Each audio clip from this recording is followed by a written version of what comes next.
Do we have the city attorney, Dustin? Yes, sir. The city clerk? Yes, sir. Okay. All right. So at this time, let me just preface this to let everyone please put your phones on mute. Place all telephones on mute. If you don't, I will have to have the administrator to mute you through the system. So please place all phones on mute. So at this time, I'm going to call the regular meeting of the Mayor Board of Aldermen, May 12th, the year 2020, to order. The time is 11:03 a.m. So at this time, I'm requesting for our fire chief, Chief Ventress Green, to lead us in the Pledge of Allegiance. Chief Green.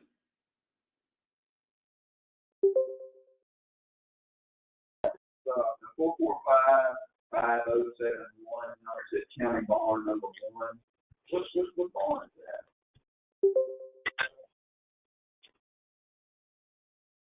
that? Okay, I don't hear Chief Green, so I will call upon Alderwoman Irvin, if you would lead us in the Pledge of Allegiance, please.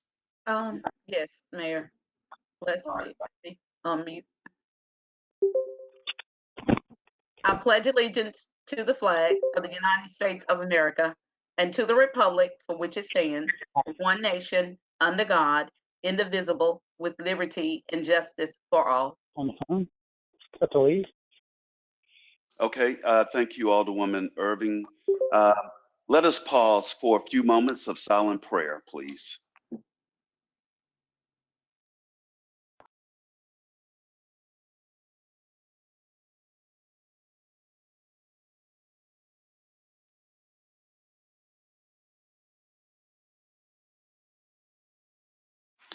Thank you and amen.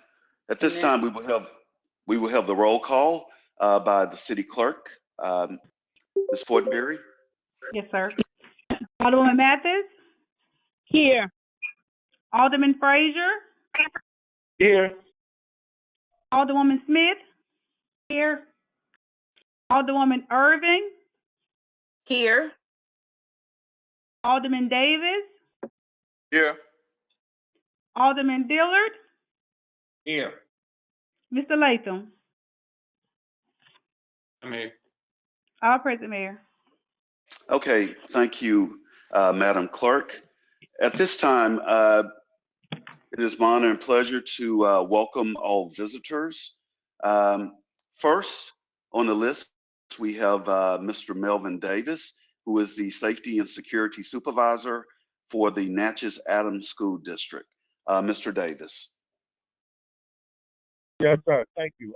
Good morning, Mayor, to the Board of Aldermen. Good morning, and also any other dignitaries on the call. My purpose this morning is to bring and present to you all a grant that we are reaching to get a collaborative MOU with the city and the county. The Natchez School District is seeking a memorandum of understanding that establishes an agreement between the three entities. And to give you all a little background, I'll try to get the background information to you all in a timely manner so you can have a chance to go through it.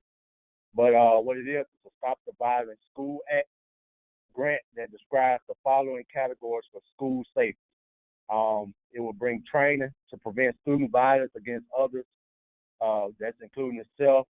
It will bring training for local law enforcement, school personnel, and students.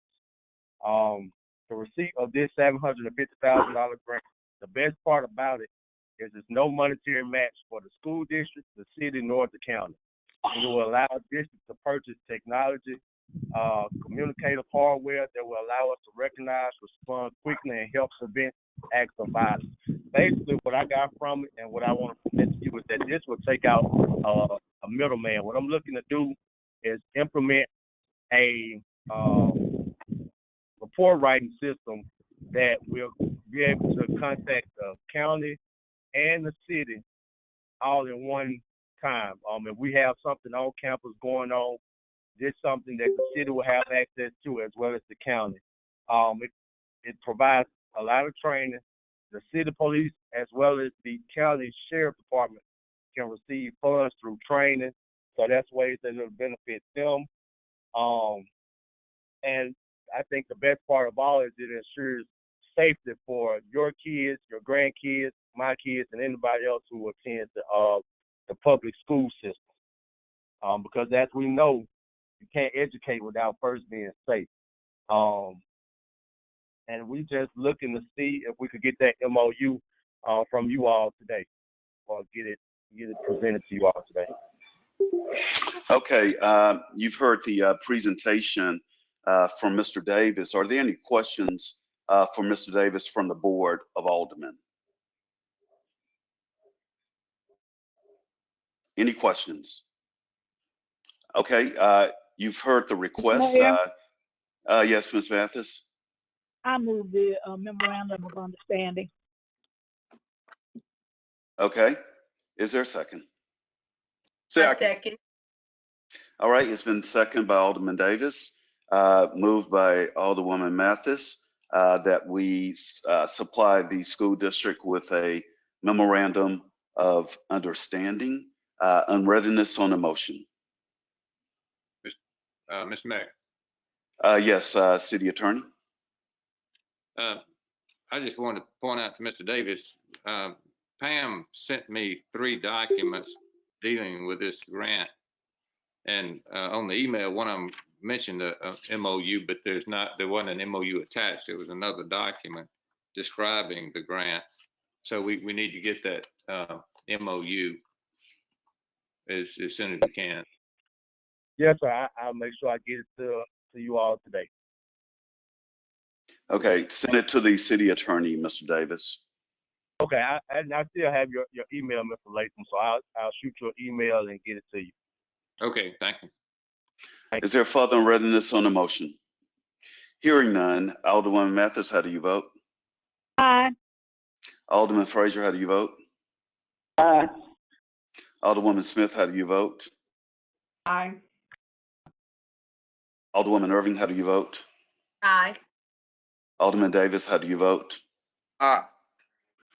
Alderman Dillard, how do you vote? Aye. Madam Clerk, it's unanimous. Unanimously approved. Thank you. Thank you, Mr. Davis. All right, thank you all. Okay. Next item on the agenda, Mr. Amos James, President of Natchez Adams School District, Board of Trustees. I would like to make the motion, Mr. Mayor. Okay.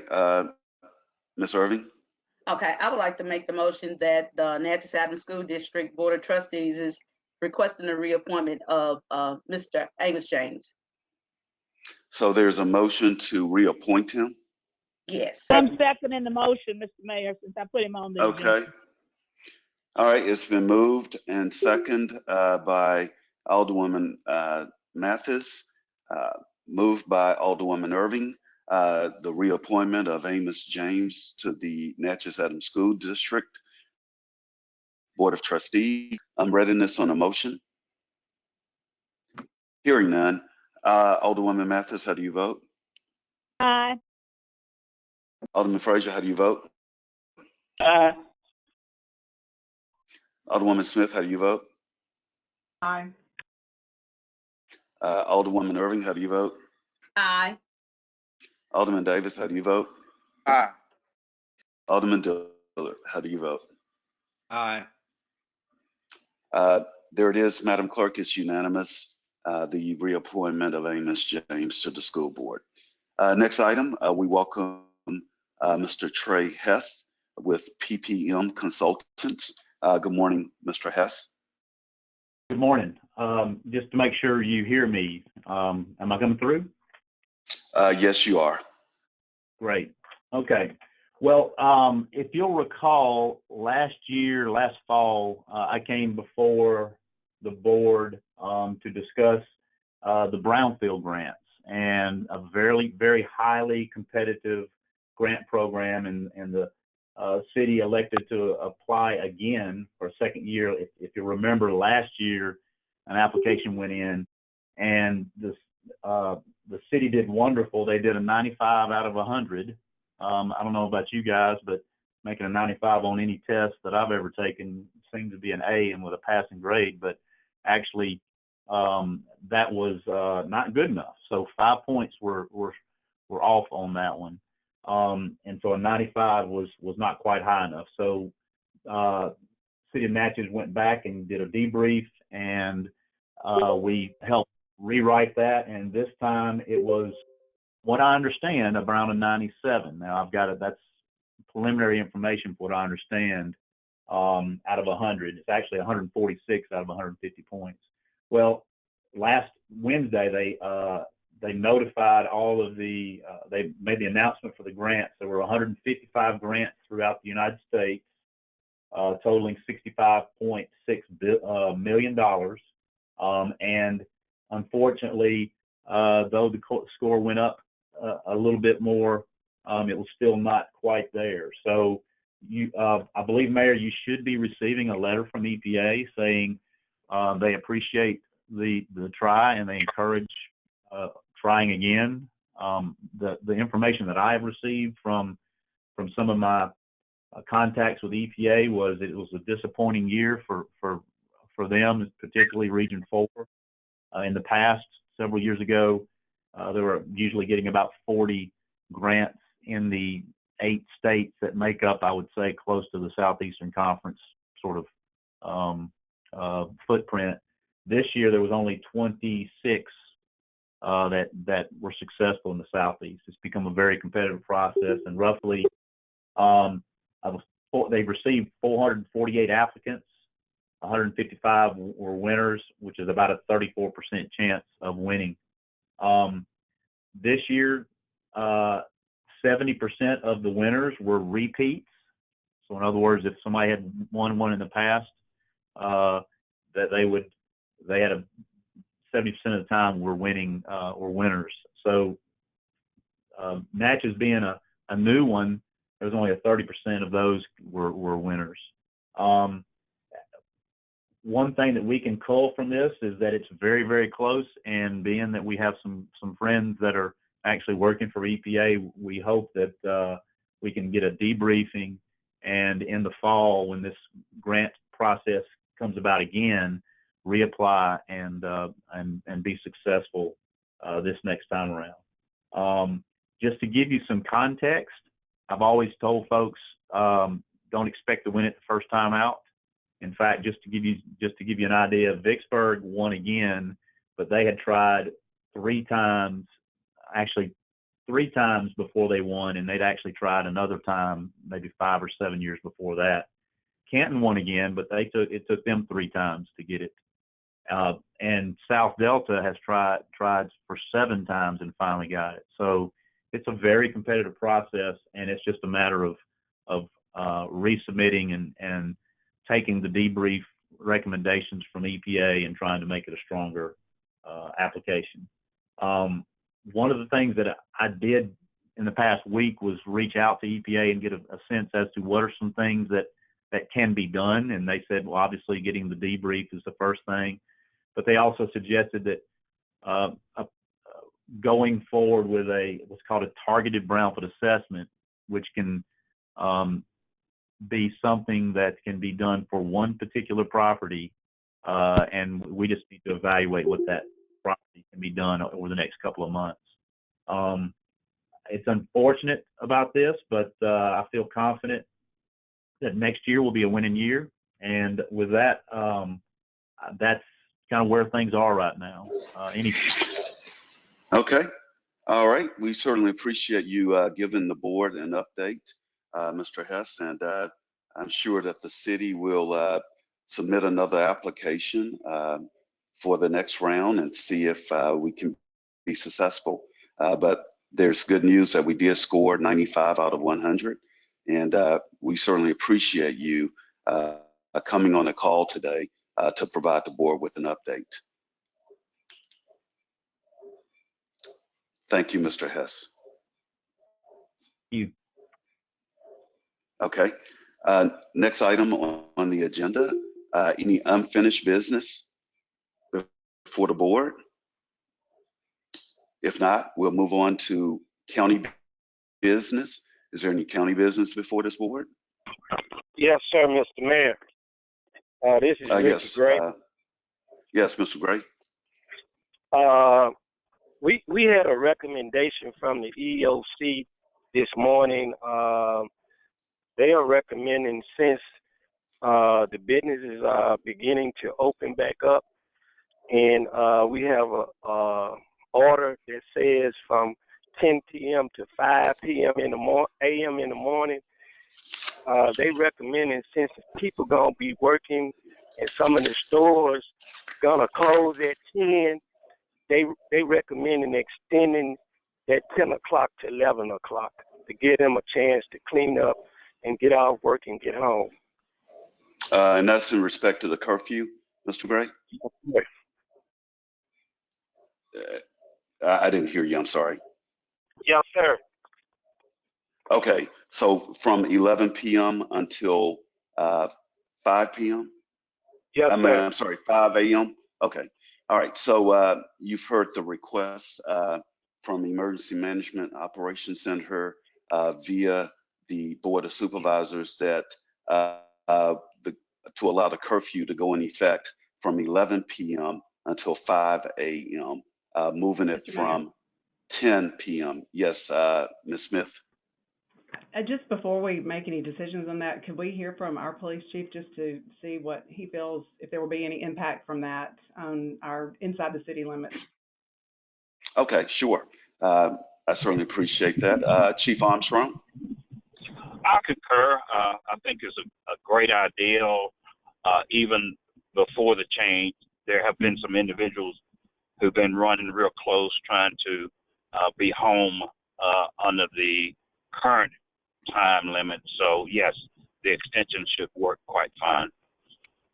Okay, so we have the blessings of the Chief of Police, Chief Walter Armstrong. So what is the pleasure of the board?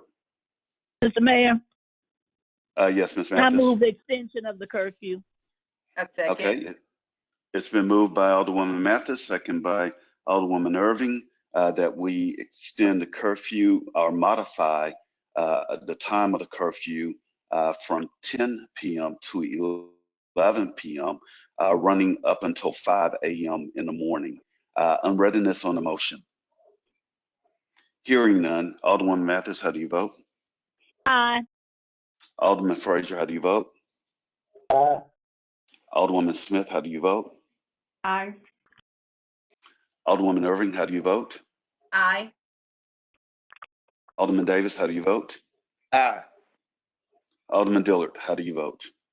Aye. Okay, Madam Clerk, it's unanimous. Therefore, it is so ordered. All right, that's all you had, Mr. Gray? Yes, sir. Thank you, Mr. Mayor and board. I don't have anything else. Thank you. Okay, thank you, sir. Next item on the agenda, Department Directors Reports. Ms. Faye Minor with the Recreation Department. Good morning, Mayor. Good morning, Board. I'm here to get the board's approval for Department Corrections grass cutting bid for the Duncan Park area, the 5 city parks. We were asked to bring before you the lowest and the best bid. At this time, U.S. Lawn Services has met that bid offer with a bid of $28,212.63, which gives the city a monthly fee of $2,351.05. I'm here to get your approval at this time. Okay, you've heard the recommendation of the Recreation Department Director, Ms. Faye Minor, based on the review of the bids that were presented at the last board meeting. What is the pleasure of the board? Mr. Mayor, Yes, Ms. Mathis. I'm going to move Ms. Minor's recommendation for discussion. I hear somebody wanting for discussion, but I'm going to move it. Okay, is there a second? Second. A second by Alderman Davis. Unreadiness on the motion. Yes, Mr. Mayor. Yes, Ms. Frazier. Ms. Myers, Yes, sir. is that one that we had, Okay, give me 1 second. Breaking Alderman up. Frazier. Hold up. Whoever caller 23 is, Dustin, we need to mute that person because their phone is not on mute. To all of the callers that are on this call, just a reminder, please place your phones on mute to cut back on any background information. So please do that so that we can hear clearly the discussion of the board members. All right, proceed, Mr. Frazier. is that the same gentleman that we had before? No, sir. We had Jeff Ross before. Okay, so this is a new one. This is a new gentleman out of Vidalia. Okay, let me ask you this. Are you going to be satisfied with, like, say, are you going to be satisfied with these new people that we get on here? Do you know anything about this? I couldn't understand you, Alderman Frazier. Would you say that again? I'm going to be satisfied with. It's going to have a problem with these people, or what? Going to be satisfied with. I want you to be satisfied as you say in the Public Works Director, because we did have a problem once before with the grass cutting folks. I have talked to him twice personally, and he seemed eager and ready to go. And I think he'll do a great job. Thank you, ma'am. Thank you, then. I have no further questions, Mr. Mayor.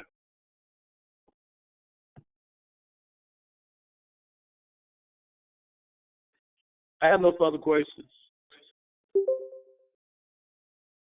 Mr. Mayor, you're muted. Okay, is there any further readiness on the motion? If not, how do you vote, Alderwoman Mathis? Aye.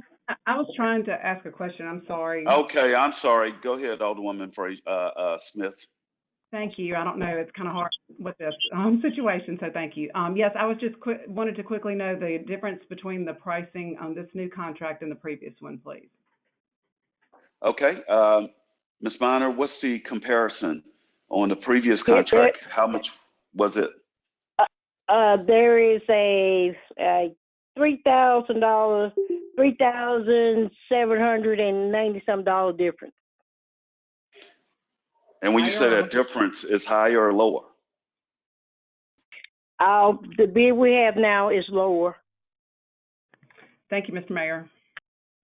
Okay, is there any other unreadiness? Hearing none, Alderwoman Mathis, how do you vote? Aye. How do you vote, Alderman Frazier? Aye. How do you vote, Alderwoman Smith? Aye. How do you vote, Alderwoman Irving? Aye. How do you vote, Alderman Davis? Aye. How do you vote, Alderman Dillard? Aye. It's unanimous.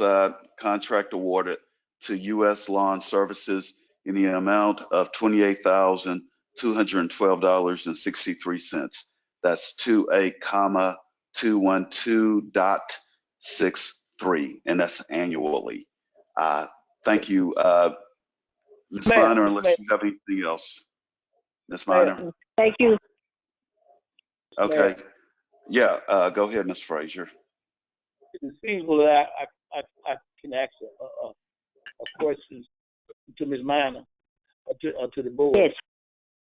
I would like to know, Ms. Minor, we're going to award this contract to the U.S., but just in case, is it any way possible if you're not satisfied with this, these grass cutting ability folks, can we revisit what, Ms. Mayor? Can we do that or what? You're not satisfied. Can we start getting another grass cutting contract? That's a question for the attorney. Yeah.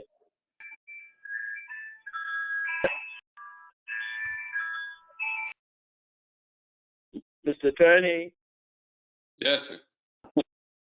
I can tell you, none of these grass cutting contractors, they're not performing their job and they're not cutting the grass pursuant to the terms of the contract, then then Faye can bring it before the board and ask that she be allowed to terminate the contract based on you not fulfilling the terms of the contract. Okay, thank you, sir. No further questions. Okay. Anything else, Ms. Minor? No, sir, that'll be all. Thank you, Mr. Mayor. Thank you, board.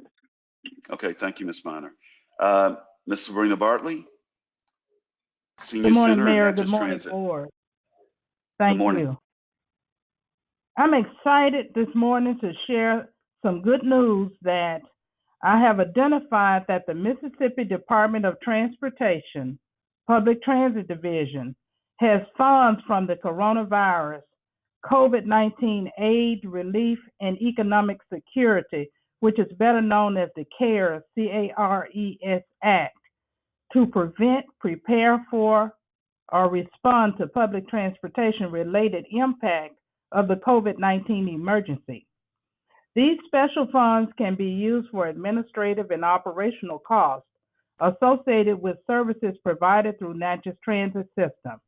The exceptional good news with this is that matching funds are not required to receive these funds. It is open, these funds are open and available to current and active public transit providers who currently receive funds through the Mississippi Department of Transportation Public Transit Division, of which we currently do. The documents associated with this have already been submitted to City Clerk Fortenberry and City Attorney Latham for review. So I am humbly asking and requesting authorization to apply to the Mississippi Department of Transportation in the Public Transit Division for 5311 Rural Transportation CARES funds for Natchez Transit System. Authorization for the mayor, city attorney, and/or city clerk, and myself as the executive director to sign all necessary and applicable documents associated with the application and notice to proceed for these said funds. That is my request. You've heard the request. What's the pleasure of the board? All right, it's So been moved. moved by Alderman Davis, second by who? Second, Joyce Arsenal Mathis. Alderman Mathis. Any in readiness? Mayor, I need Yes, to make sir. a comment, please. Yes. Go ahead. Sabrina, and we generally covered this with these MDOT contracts and agreements. There's provisions in there that the city technically sign off on, so we'll have that addendum that we'll note both in this resolution and the contract that it's subject to the addendum that will be attached saying that the city, can't enter into indemnifications. Yes, sir. And those are noted on file with them already, but we should attach another one with this one as well to be submitted with the package. Thank you. Thank you. Okay. Do I hear a motion that we amend the main motion to include those addendums that have been prepared by the city attorney? So moved. Is there a second? It's been moved by Alderman Mathis, second by Alderman Davis to amend the main motion. Unreadness on the main motion. On the amendment. Hearing none, how do you vote on the amendment? Alderman Mathis? Aye. Alderman Frazier? Aye. Alderwoman Smith? Aye. Alderwoman Irving? Aye. Alderman Davis? Aye. Alderman Dillard? Aye. The amendment has been unanimously approved. Therefore, the main motion has been amended. Unreadiness further on the main motion. Hearing none, how do you vote, Alderman Mathis? Aye. How do you vote, Alderman Frazier? Aye. Alderwoman Smith? Aye. Alderwoman Irving? Aye. Alderman Davis? Aye. Alderman Dillard? Aye. It's unanimous. It is so ordered and approved, Madam Clerk. Thank you. Ms. Bartley, anything else? No, sir. Thank you all so very much. I appreciate that. Yes, ma'am. Thank you. Moving on to Community Development Director, Mr. James Johnston. Morning, excuse me, morning, Mayor and Board. You did receive a draft report from me this past week, though it has been updated, and Dustin should have it on the screen for your review. Natchez Railroad at Great Safety Improvement Program. Natchez Railroad is requesting the mayor and board to accept the low bid of Clear River Construction Company in the amount of $390,621.10 for the placement of passive warning signs at the At Great Safety Project Task 4.0 that were originally advertised for on or about March 19, 2020, with bids that were due on May 6th. Note that we originally budgeted $424,160 for this project. A letter of recommendation, bid tab, proofs, and all will be made part of the city minutes. Okay, you've heard the request.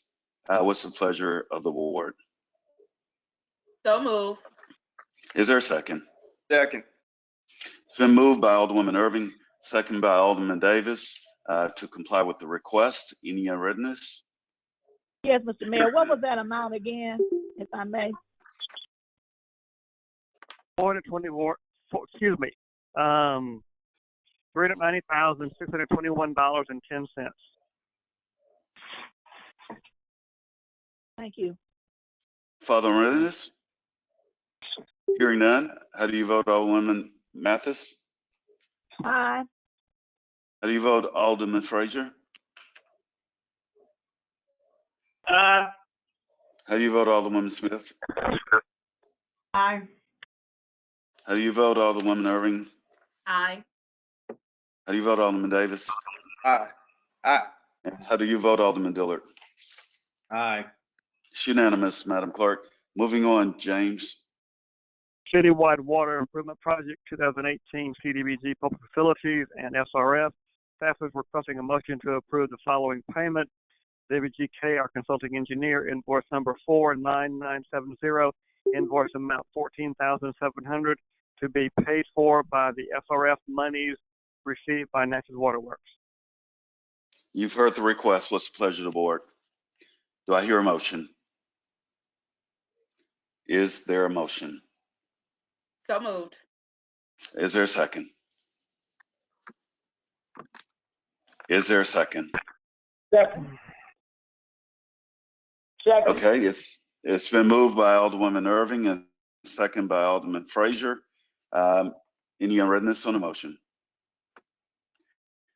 Hearing none. Alderwoman Mathis, how do you vote? Aye. Alderman Frazier, how do you vote? Aye. Alderwoman Smith, how do you vote? Alderwoman Smith, how do you vote? Alderwoman Smith, how do you vote? She may be having a mic problem. Make sure your phone isn't on mute.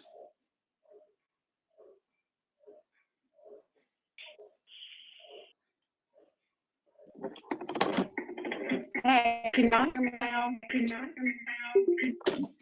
How do you vote? Can you hear me now? How do you vote? How do you vote? We can hear you, Sarah. Do you want to hear me now? Alderwoman Smith, how do you vote? Can you hear me, Alderwoman Smith? Can y'all hear me now? Yes. Do you hear me? Here, I'd call from mine because it used to work better, but it's working. I'm sorry. Now it works and sometimes, but I had tried to make that motion, but yes, aye. Okay. How do you vote, Alderwoman Irving? Aye.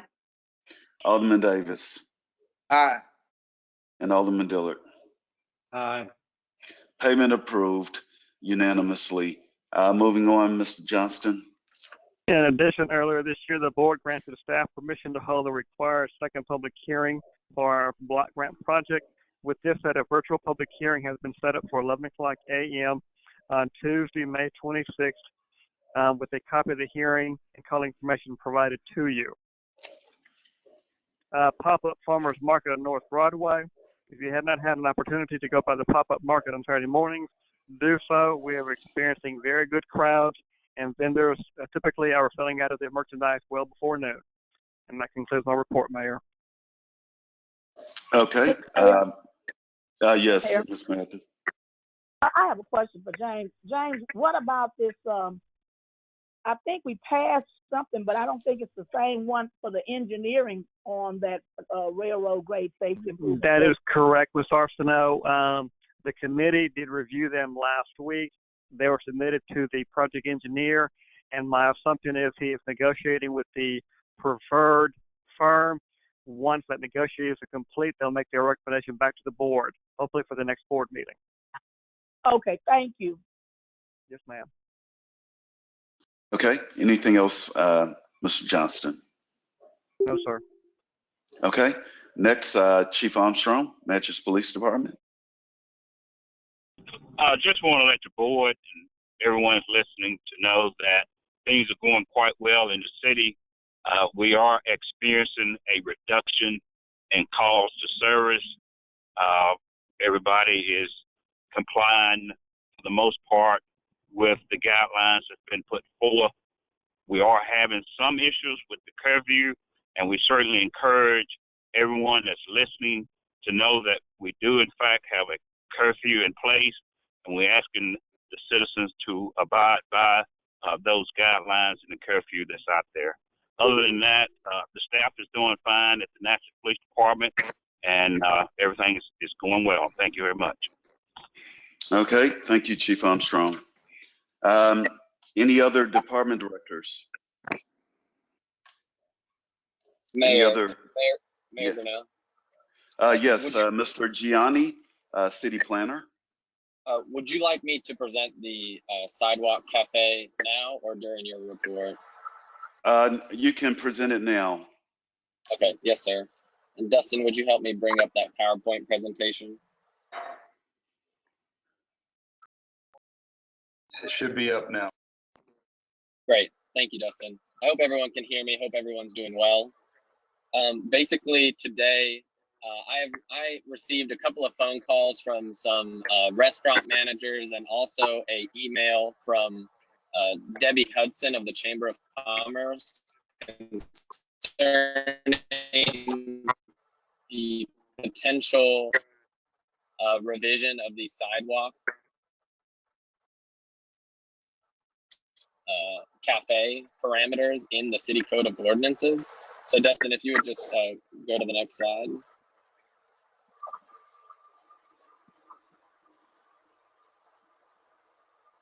All right.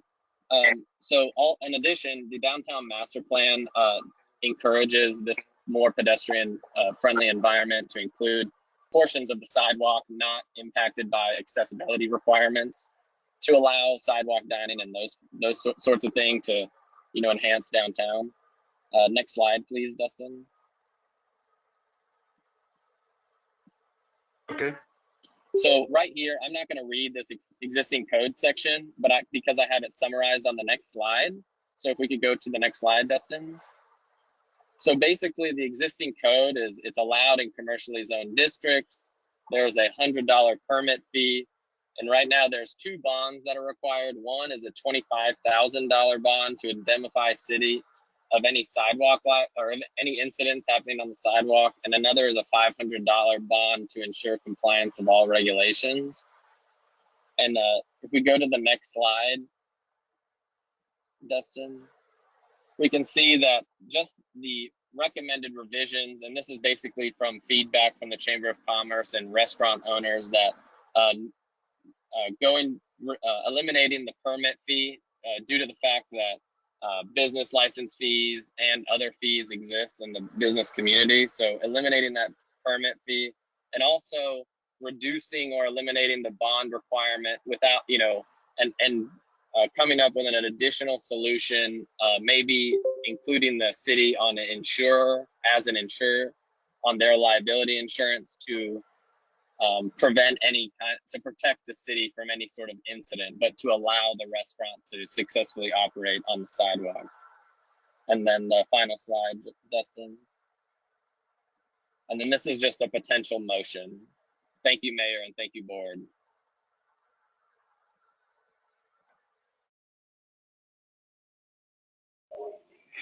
Okay, are there any questions for Mr. Gianni? Mr. Mayor. Yes, Ms. Mathis. no question for Mr. Gianni. The question is for the city attorney. Has he reviewed this, and is there any problem with him in the review on the reducing the bond and the requirements to utilize city insurance? Is there any impact? I don't think Rico was talking about utilizing city insurance, is my understanding. And in the slide presentation, I don't think that it mentioned insurance, but what my recommendation would be, the bonds are not, to me, $25,000 doesn't do much for you anyway on a liability issue. And the $500 bond, to ensure that they'll clean up, the sidewalk in front of their shop. I don't know that that's absolutely necessary anyway, but I do think if you're going to issue a permit for them to operate a sidewalk cafe, then they should be required to furnish a certificate of liability insurance, minimum limits of $1 million with us being an additional insured. If somebody's injured out there, that's an additional layer of insurance that the city would have.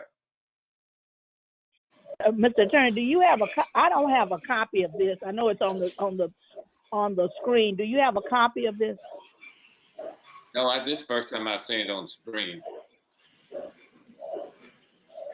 Well, that's why I asked, because I thought he mentioned insurance. I don't know. Maybe Mr. Gianni didn't. I thought I heard him say something about it. That's why I asked for your opinion.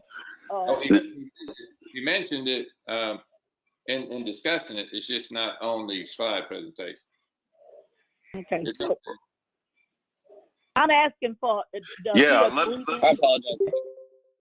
Yeah, we also have the downtown director, the executive director of Fort Natchez on the call, who can also help to explain this, because this was a request of mine to help the cafes throughout the city during this pandemic to be able to begin to recover economically, and also to be able to provide services in a safe type of environment. So if you would, Ms. Doyle, will you kind of explain this to the board, please? Yes, I'd be happy to. Thank you, Mr. Mayor. So this is one of the initiatives in the Downtown Master Plan, and also has been recommended by the Small Business Task Force. And it's really pretty straightforward. It is to revise the existing sidewalk cafe ordinance to make it more business friendly. So right now, in order to be permitted for the sidewalk, they have to pay a $100 permit fee. That's in addition to the business license fee, the $100 Go Cup fee, and all the other fees they pay.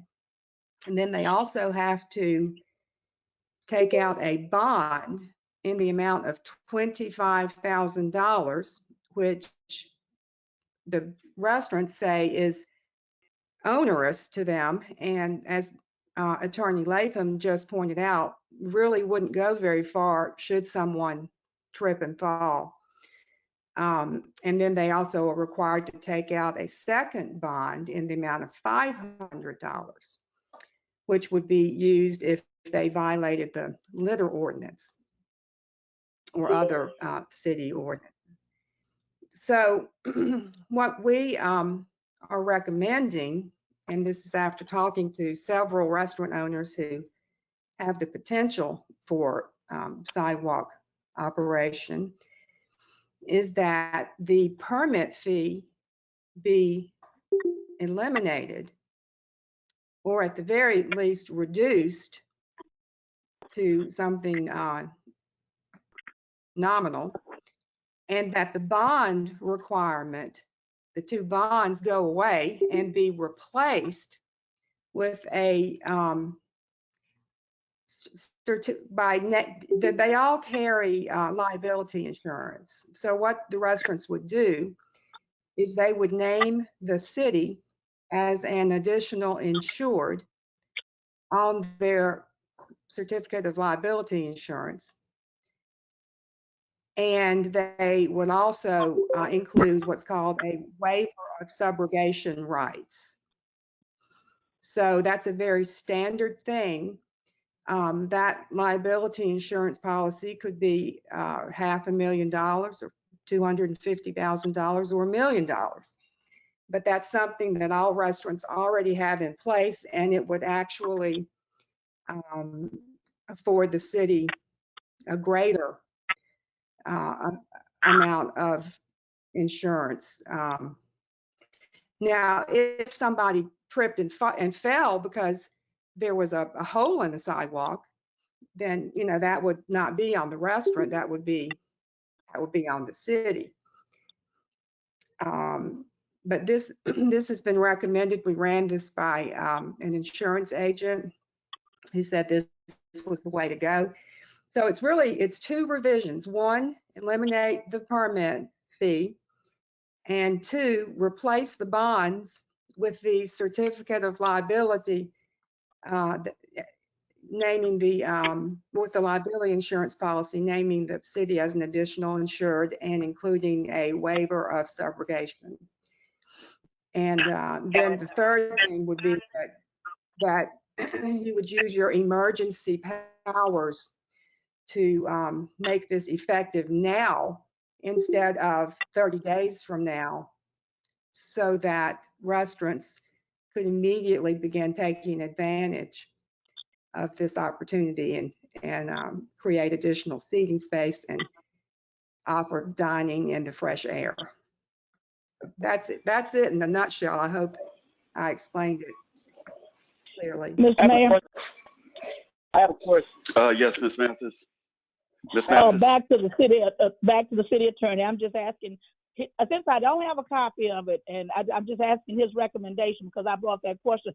I think it's a good idea, number one, to get rid of the permit fee. I don't have a problem with the two bonds, the bond and the compliance bond. I'm just asking the city attorney's recommendation on this request for the board. Okay.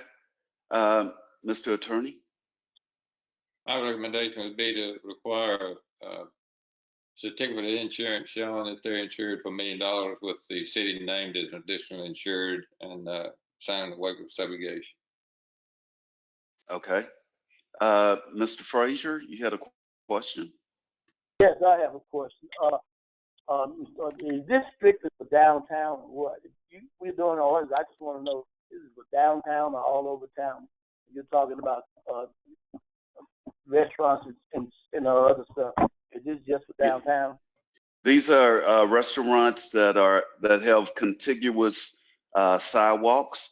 So, it would include other restaurants throughout the city that have sidewalk space for them to offer this particular service to their patrons. For example, one example is Natchez Manor, that's owned by James Berry and Eric Berry. They have submitted a request for this. So we've got several restaurants. I think Natchez Coffee is another, and there are a few others throughout the city that can take advantage of this. Okay. That's understandable. To me, excuse me. It seems. Go ahead, Ms. Frazier. Go ahead, Ms. Frazier. Yes, it seems to me that's just strictly for downtown. With the business that you're calling it, because I don't want to have no confusion. No, I was just using them as examples. No. Because I don't want no confusion. If somebody on the north side of town, somebody over there, well, y'all let them do this downtown, so I guess we can do it down. So I just want some clarification on, and I just want to be right about this. That's all. Thank you. Okay. Man. Yes, sir. Is there any other questions out there? Any other? I have a comment. Alderwoman Smith. I know Mr.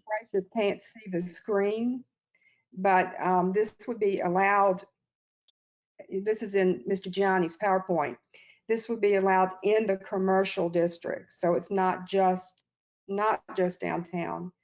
And there are places like, for instance, Next Level Cooking. They own their big parking lot area, so they can open up a patio or outside dining. But so this is really talking about areas where the sidewalk is owned by the city. And that can be in Right. any commercial building. Right, and next to next level is another restaurant that is contiguous to the sidewalk, so it would be applicable there also. So, yeah. Yes, Ms. Smith, Mayor, you had a question? Ms. Smith? Ms. Smith, I think she had a question, Ms. Mathis, before you. I can't get any response from her. Go ahead, Ms. Mathis. Mr. Mayor, I'm going to move the amendment to the sidewalk ordinance with the stipulation that the attorney placed in the amendment. Okay, is there a second? Second. Okay, it's been moved by Alderwoman Mathis, seconded by Alderwoman Irving. Any readiness? Hearing none. Yes, go ahead, Dustin. I was gonna say, Alderwoman Smith is unable to get on. She has unreadiness, I think, or wanted to comment on this. Well, she needs to switch to her cell phone, probably. She needs to move to, instead of using her PC, she probably needs to switch to her cell phone. I'm trying to give her an opportunity. Try to unmute yourself now on your computer, real quick.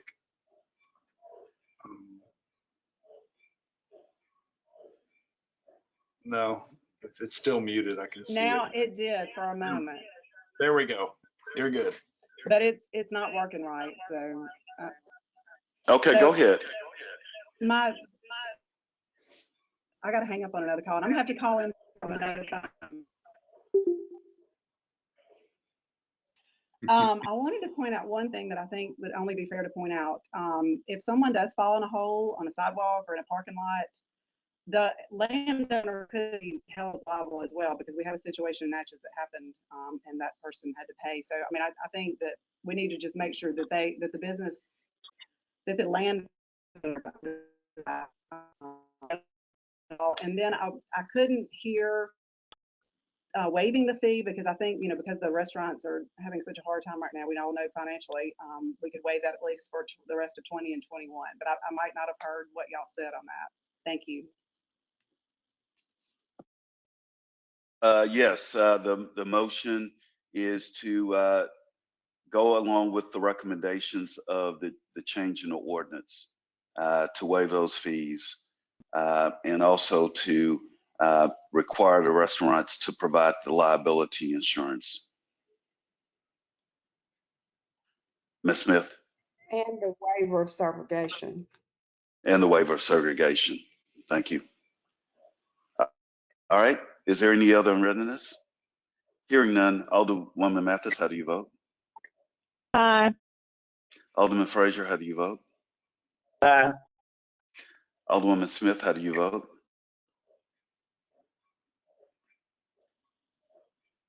Alderwoman Smith, how do you vote? Can you write it on a sheet of paper and just hold it up so that I can, and this is being, by the way, this meeting is being recorded. So all of this is documented, well documented. So Alderwoman Smith is in the process of holding up her vote on the monitor so that we can see. How about a thumbs up? Okay, she voted aye. Alderwoman Irving, how do you vote? Aye. Alderman Davis, how do you vote? Aye. And Alderman Dillard, how do you vote? Aye. It's unanimous, Madam Clerk. Okay, anything else, Rico? Mayor, That's do we it. need to Thank you. address the emergency power? Do we need Okay. to address the emergency power? That would be a question for Attorney Latham in order for it to be effective immediately. Okay, City Attorney? Well, under the code, it won't go into force in effect for 30 days after publication. So under the statute, the board would have to declare an emergency to be implemented upon the passage today, if that was to go into effect today. Okay, and based on that we're in a state of emergency due to this pandemic, Bob? Will that justify it? Because the whole mission is to reduce the spread of this disease. I guess it would qualify. It's a board determination as to whether or not it would constitute an emergency, and I think the board makes that determination, and that determination's been made. Okay, so how do you feel, board? Mr. Mayor, Yes, Ms. Mathis. I'm asking, yeah, he said if the board determines it, but what is the recommendation of the attorney? Because we got to make sure that we are doing everything legal. So are you saying that we can, at this point, make a determination that it is an emergency so we can activate this change in ordinance today, Mr. Attorney? Right. Under the statute, the board has the opportunity to declare it an emergency so that it can go into effect today. Well, then I declare it an emergency. Is that a motion, to Ms. declare it an Mathis? emergency. Yeah, sorry, I'm sorry. Is there a second? Second. It's been moved by Alderwoman Mathis to declare it an emergency so that this ordinance can go in effect today, and it's been seconded by Alderman Dillard. Unreadiness on the motion. Hearing none, Alderwoman Mathis, how do you vote? Aye. Alderman Frazier, how do you vote? Mr. Mayor, I'm a vote aye, but I have some discussion. All right, Alderwoman Smith, how do you vote? Aye. Alderwoman Irving, how do you vote? Aye. Alderman Davis, how do you vote? Aye. And Alderman Dillard, how do you vote? Aye. It's unanimous. Okay. Anything else, Mr. Gianni? Nothing else. Thank you, Mayor. Thank you, Board. Okay. Any other department directors? Hearing none, I'll move on to city officials report. Alderwoman Mathis. Okay, Mr. Mayor, I have in the audience, I think, Deacon Allen and Deacon Morgan, but then I received a text from the supervisor. So if the supervisor is still on the line, he informed me that everything had been moved from Beulah Baptist Church, but I want to make sure that's for the record. So is Supervisor Gray still on the line? I am. I was passing by on my way to the office and noticed that everything is clear. Okay, so I'm asking the mayor then, do I need to recognize as the city clean this up or whatever? Because they were worried about getting a fine, and I know they've been working hard. And I think Deacon Allen and Deacon Morgan are still on the line. So, Mr. Mayor, do you have any comments on this situation so that we can make sure it is over with and done with? Yeah, so they don't have a problem. It was brought to my attention yesterday, Alderwoman Mathis, that the situation has been abated. So therefore, I don't see a need where they would have to have any discussion. It's been abated. Okay, well, Deacon Allen and Deacon Morgan, I hope you can hear me. It's my understanding that everything has been cleared off of the property. I want to thank you for cleaning up those two buildings and working with the city. And I appreciate everything that you all are doing over at Beulah Baptist Church. And that primarily ends my report, Mr. Mayor. Thank you. Thank you, Ms. Mathis. Mr. Frazier. No report, Mr. Mayor. Thank you, Mr. Frazier. Ms. Smith. No, thank you, Mr. Mayor. I have no report. Thank you, Ms. Smith. Ms. Irving.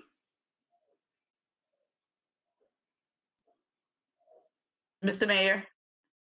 I hear you. I just would like to thank all of our first responders and all of our essential workers.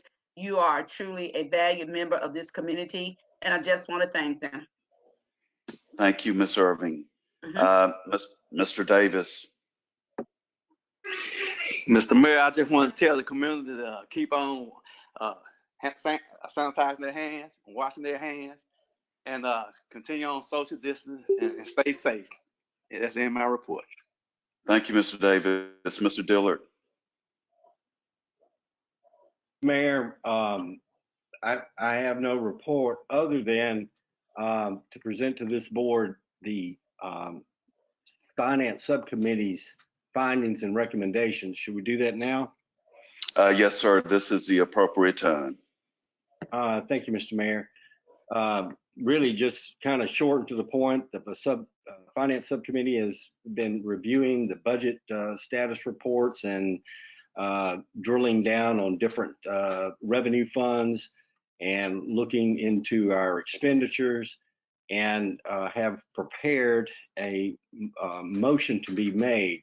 The intended purpose of the motion is to secure necessary funds in all manners so that the city can survive the financial impact of this pandemic, and to give the city the wherewithal to be able to continue to provide the services to the public, as well as safeguarding the jobs of our city employees. To that end, Mr. Mayor, I could make these in a series of motions, but first let me just read it and take your advice as how to actually forward it on in a motion.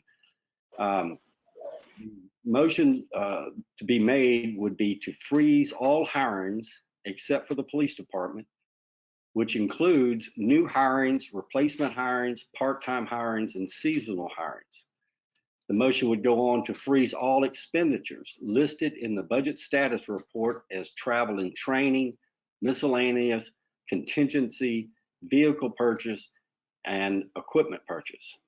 And it would continue to withhold for board approval all expenditures listed in the budget status reports as professional services and consultant services. That would be the motion.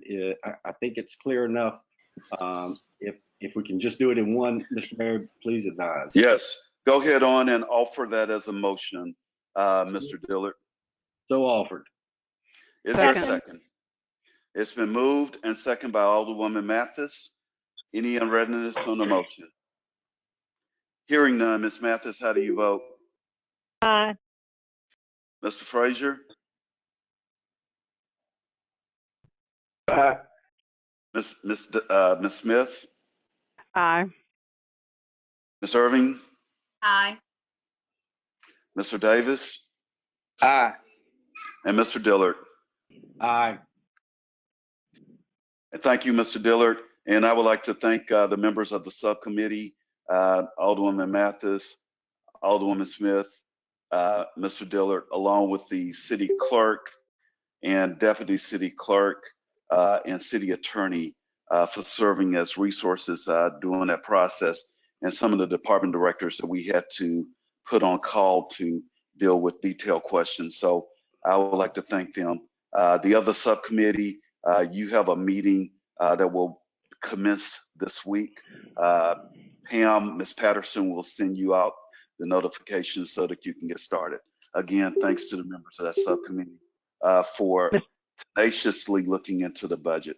Was there someone who was that? Alderman Yeah, Mr. Smith? Mayor, yes, thank you. I just wanted to add to that we are not done.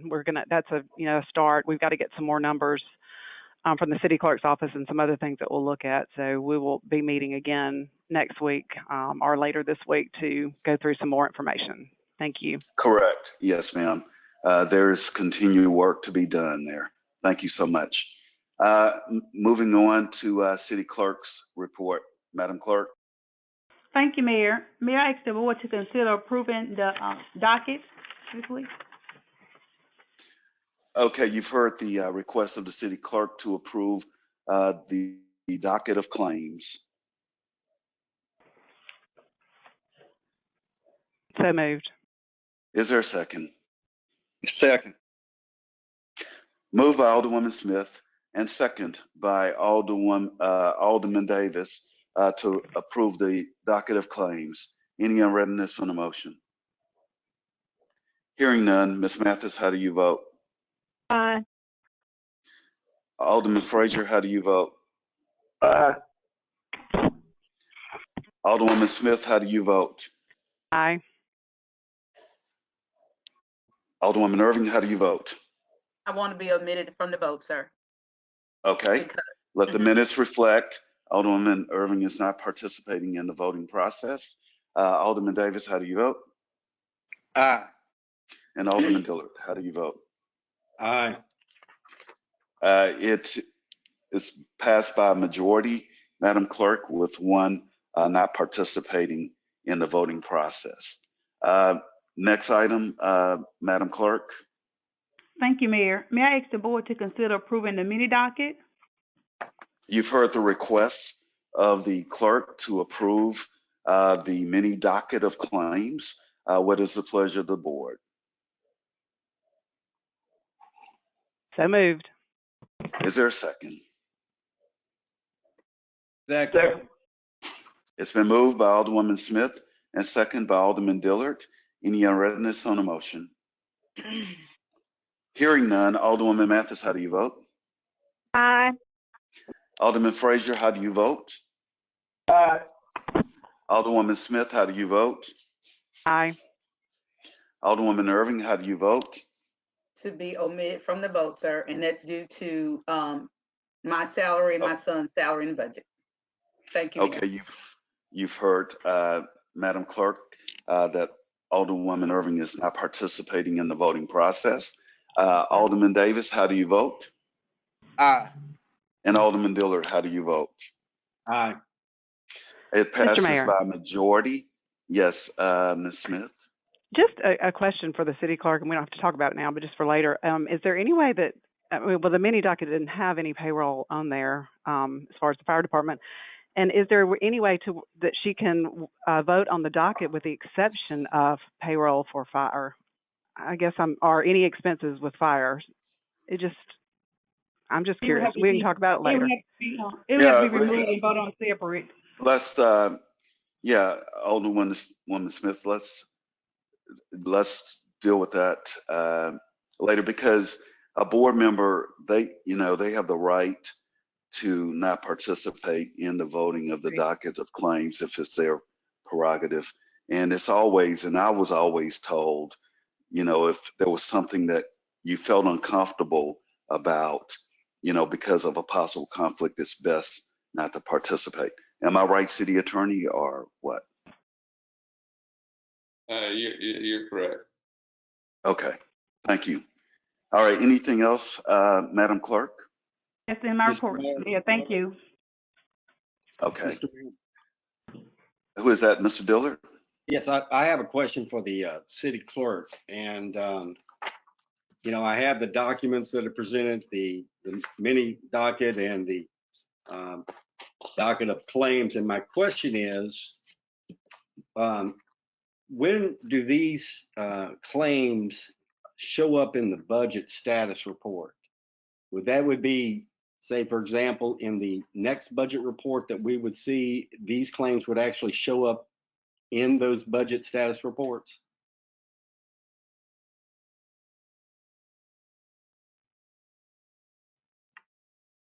Mr. Mayor, could you check and see if the city clerk is still available?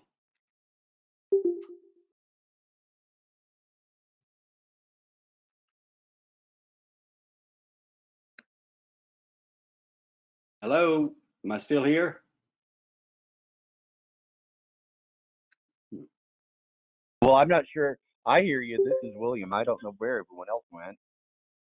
Okay, William, this is Dan again. I was just seeing if I was alone in the wilderness or just. Well, I think you and I seem to be alone. I'm back. I'm here. And I'm here. Madam Clerk, perform a roll call, please.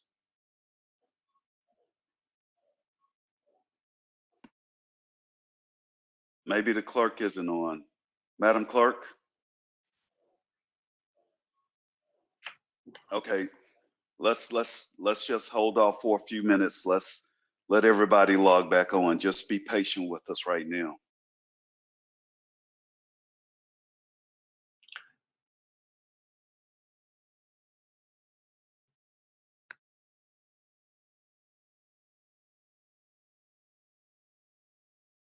The screen shows 76 people. Maybe the clerk thought she was done and hung up. I don't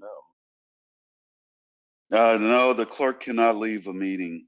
Clerk has to be here. Madam Clerk, are you here?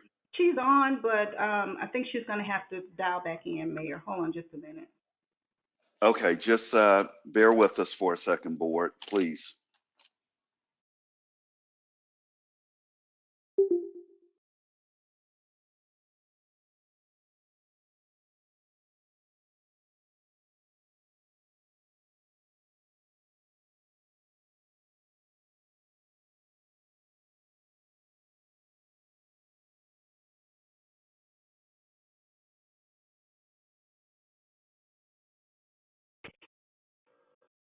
Madam Clerk, are you back?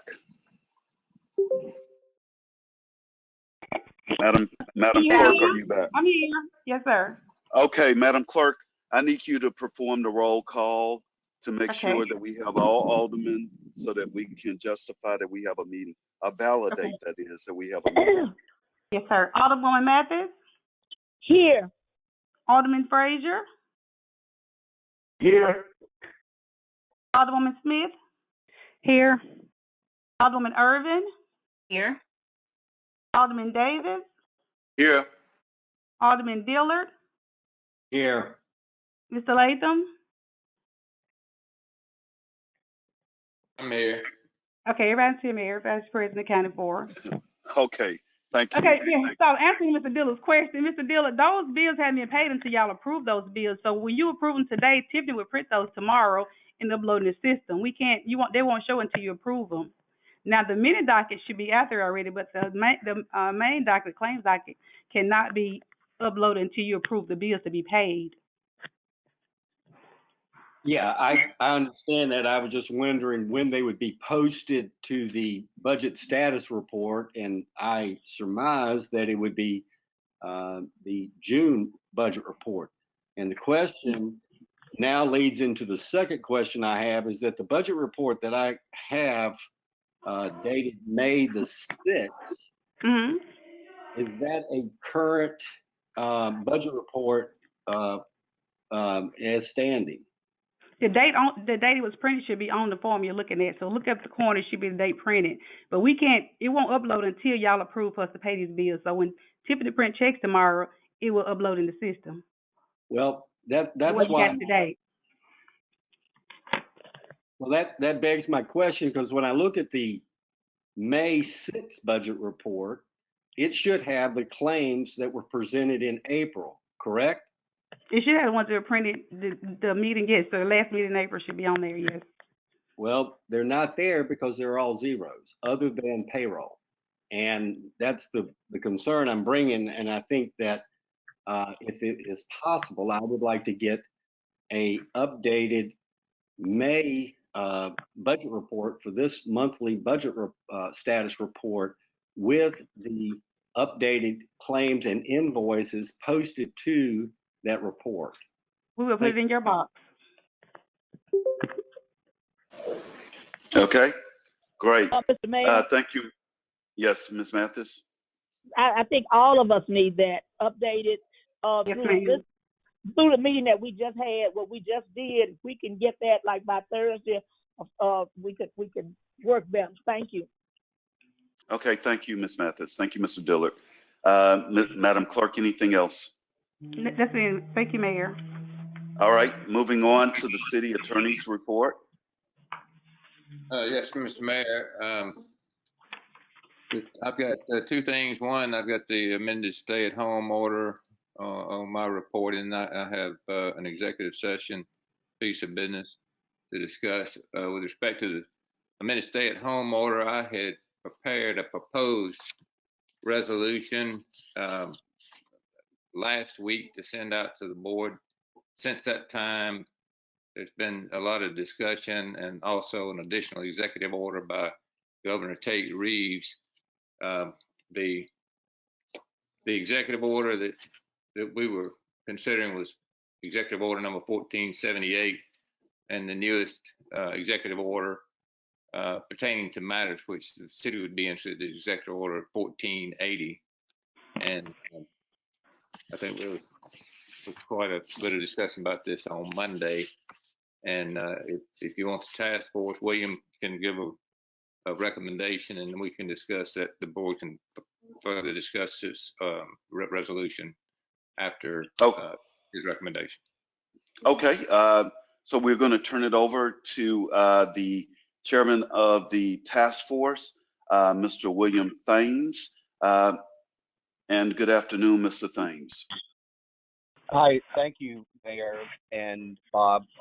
So as Bob just mentioned, the task force, as usual, met Monday, and we had another very long 2-hour meeting discussing all of the elements impacting our local situation here as relates to the novel coronavirus and COVID-19, the resulting disease.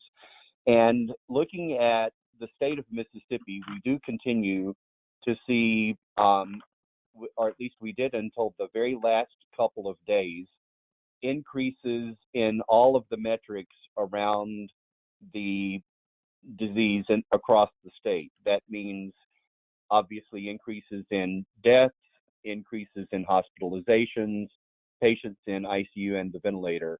And then, as I just alluded, in the last couple of days, there has been statewide a plateauing in the number of identified cases, or a flattening of that curve, and definitely a leveling and then a dropping of admissions into the hospital statewide with confirmed coronavirus diagnoses.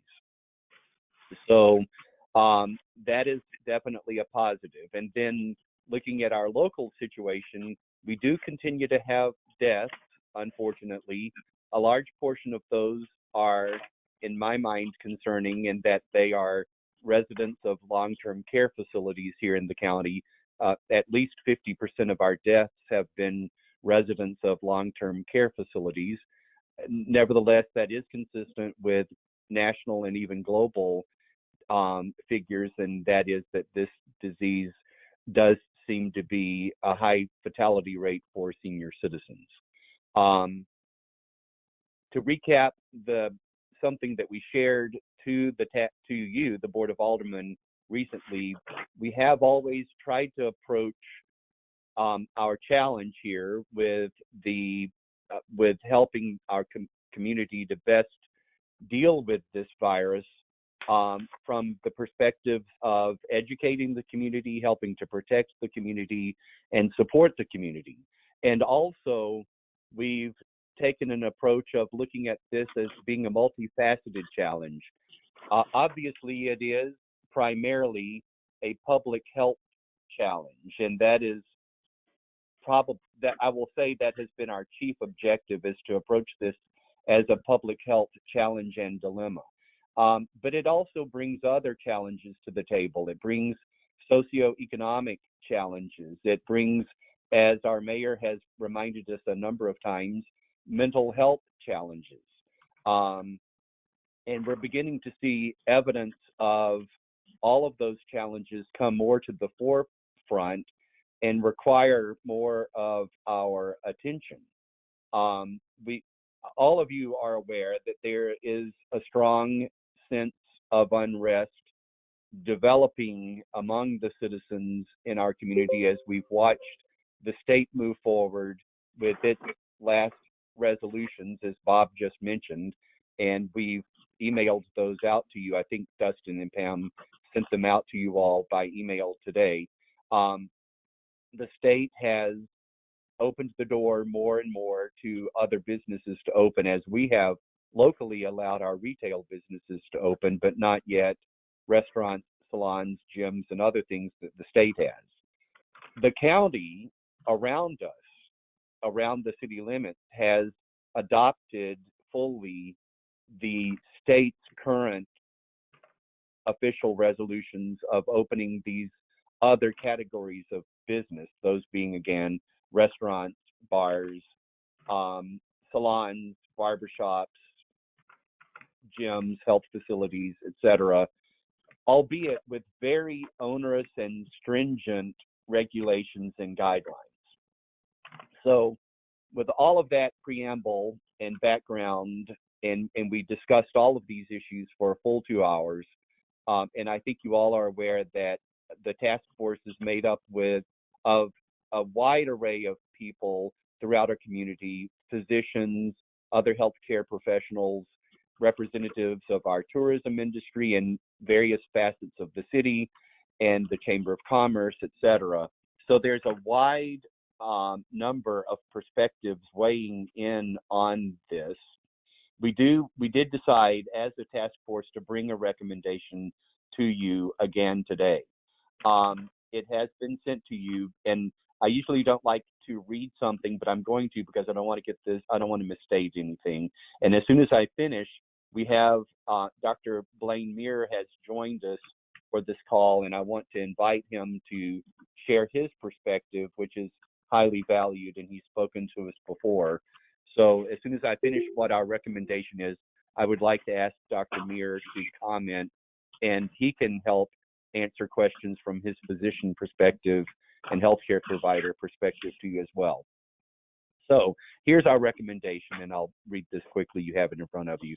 After careful consideration and debate, the mayor's COVID-19 task force recommends that the city transition its COVID-19 policy to a new yet cautious phase. The new phase would focus on continued education and personal responsibility as the city allows for the limited reopening of additional businesses as outlined in the governor's orders number 1478 and number 1480. It is important to note that we are not in a safety zone. We are still in a state of emergency. With that in mind, the task force presents these recommendations. 1, allow reopening of businesses, those being restaurants, salons, and gyms, as per Governor Reeves' orders numbers 1478 and 80, effective immediately. Sorry, there's a typo there. Secondly, the board may alternatively want to consider reopening of these businesses for this Friday, May 15th, or Monday the 18th, and encourage businesses to use this week to fully prepare and the city to prepare for reviewing businesses for opening. Thirdly, regardless of reopening date, that we should require businesses to post the regulations from the governor's order on their front door, in addition to the local back to business guidelines and the CDC guidelines. Fourthly, we recommend that the city continue to support ongoing education of our community as to the prevention or reduction of the spread of the novel coronavirus with the support of the task force. Further, we recommend that the Board of Aldermen be prepared to respond to and act on any local resurgence or worsening of the incidence of and impact of the novel coronavirus on our city. Yes, Ms. Velma? I'm fine. We in board meeting. What you need? So, Sevilla, please put your phone on mute. Okay, and lastly, the board may wish to require these new categories of businesses because of their unique levels of risk in the spread of this virus to attest that they possess a thorough knowledge and understanding of the requirements for opening and operation of their business, and that their employees have been educated and trained for the safe operation of their business. That's the extent of our recommendation we bring to you, and I know it's going to probably produce a lively discussion. But before, Dr. Muir, if you would please share your comments, perspectives, or any additions you'd like to make to this. Dr. Muir, you're welcome. Yes, Mr. Mayor. Thank you, Board and Mr. Mayor, for having me, and I appreciate you guys trusting some of my comments and concerns as well as part of the task force. Of I've thought of my role on the task force more as a liaison between what's going on nationally and statewide medically, and to try to provide the relevant information, that best to the best of my ability, of course, to provide the medical facts and to update you on the information that all these organizations are putting out, from the CDC, from the President's task force, and from the state public health. And so, with all that said, that's where I've sort of come from a thought process. And when we take all that information and see how it plays out in Natchez. So, as I told the task force yesterday, and William laid it out really nicely in terms of the models, but we here locally have hit a fairly nice plateau in terms of cases.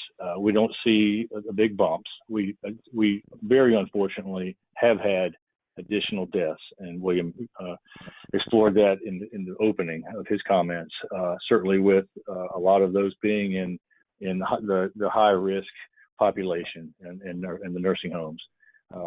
Being that said, we also know that the hospitals are in great control of the situation they have, and we have not had a big uptick in cases there. Out as an outpatient with my clinics, especially with our urgent care that provides quite a bit of testing, we've had a very low number of positives in the last 2 weeks. Majority of our tests, well over 50 or 60 of our last tests have been negative, except for 2 or 3 cases. So that's all very good, cautious information. I say this very cautiously, that is good information that says, hey, this is leveling off. We're on a plateau. As most of you have heard, we need to have a decline in cases from a statewide standpoint and a local standpoint for at least 2 weeks, based on what we know about this particular virus and its incubation period, its transmission rates, to really feel more comfortable that we are really gaining control of this. But it clearly needs to be stressed over and over that is only going to happen with continued mitigation strategies. And we talked at length about how important that was. Based on everything that William laid out for businesses reopening, it really comes down to, from a medical standpoint and a safety standpoint, to reduce the spread. Every business and every consumer that enters that business needs to maintain those clear strategies of wearing face coverings, both employers and consumers, social distancing, and hand hygiene. It's just imperative. Those mitigation strategies are what has knocked this spread down and allowed us to even consider reopening our economy. And so we are there, and I feel from a medical standpoint, based on all the knowledge I'm receiving from all the experts, that we are there, but we are really being told, even from the highest level, that by doing this and understanding the economic impact, but by opening businesses, if this isn't done smartly and with a process, and making sure businesses understand what their accountability is, and continuing to educate our customers and consumers, our community, what their accountability is, that we could turn this into small spikes of cases that could lead to an outbreak again. And we certainly cannot afford for that to happen. And it just makes way too much sense from a medical, from an economic, from just a common sense standpoint to take these recommendations that the task force has applied. And that, by the way, the Economic Recovery Task Force, also with Natchez Inc., that I've also helped mold and create some of their benchmarks, incorporate that into the mix. Let's all be united in this and make sure these businesses open up smartly. I do know for a fact, because I've been out there, I've been very vocal with these larger businesses, essential businesses have been open. I've been somewhat critical, though I try to be constructively critical, just like I am with my children, about doing the right thing and being a role model. And we need to not only remember that these small businesses are businesses that want to open up and desperately want to do the right thing. We need the businesses that have been there and are high volume businesses to also do the right thing and make sure that we're all in this together and doing and providing these preventive measures, especially to protect the vulnerable population out there, the high risk patients, the elderly patients, and those with comorbid conditions that we need to protect and keep at home as much as possible. So that's where we are at this point, and I have to say that I feel like the task force has done an incredible job. They really have done a really good job at trying to take every piece of information and make a very concise recommendation to the board. I'll be happy to answer any other further questions for you guys. Okay, so at this time, I'm going to open it up. If you have any questions for William or Dr. Muir, that is Mr. Thames or Dr. Muir, please, at this time, let's voice those concerns, members of the board. Mr. Mayor, Ms. Mathis. yes, I would like to take this time to thank the task force. There's been a lot. I know you all have done a lot of work, and I understand thoroughly. I'm listening to the conversations across the country. I know some states have opened, some states have not. I understand the worry of the West Wing. I understand the worry of the country. I'm not taking any of this pandemic lightly. So I think that you all have given us the best opinions that you could. I think I'm just going to be prayerful that we don't get a spike. I'm taking a page out of the playbook, I guess, of the city of Jackson's mayor, because he's right. This is something that these are uncharted waters. We don't know what's going on, and we just have to be cognizant every day. And I agree, we need to keep up with what is going on and what you all are posting. So I would like to thank the task force for the work that has been done, that I think has kept us as well as we are, and I hope that it continues to keep us as well. So I want to thank them. Thank you. Thank you, Ms. Mathis.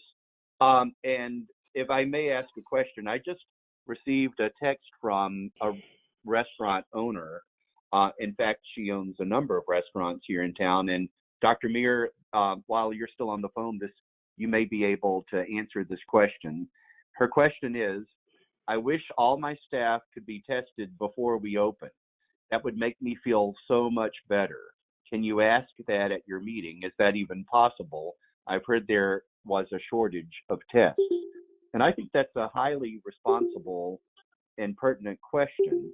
Dr. Muir, how would you answer that?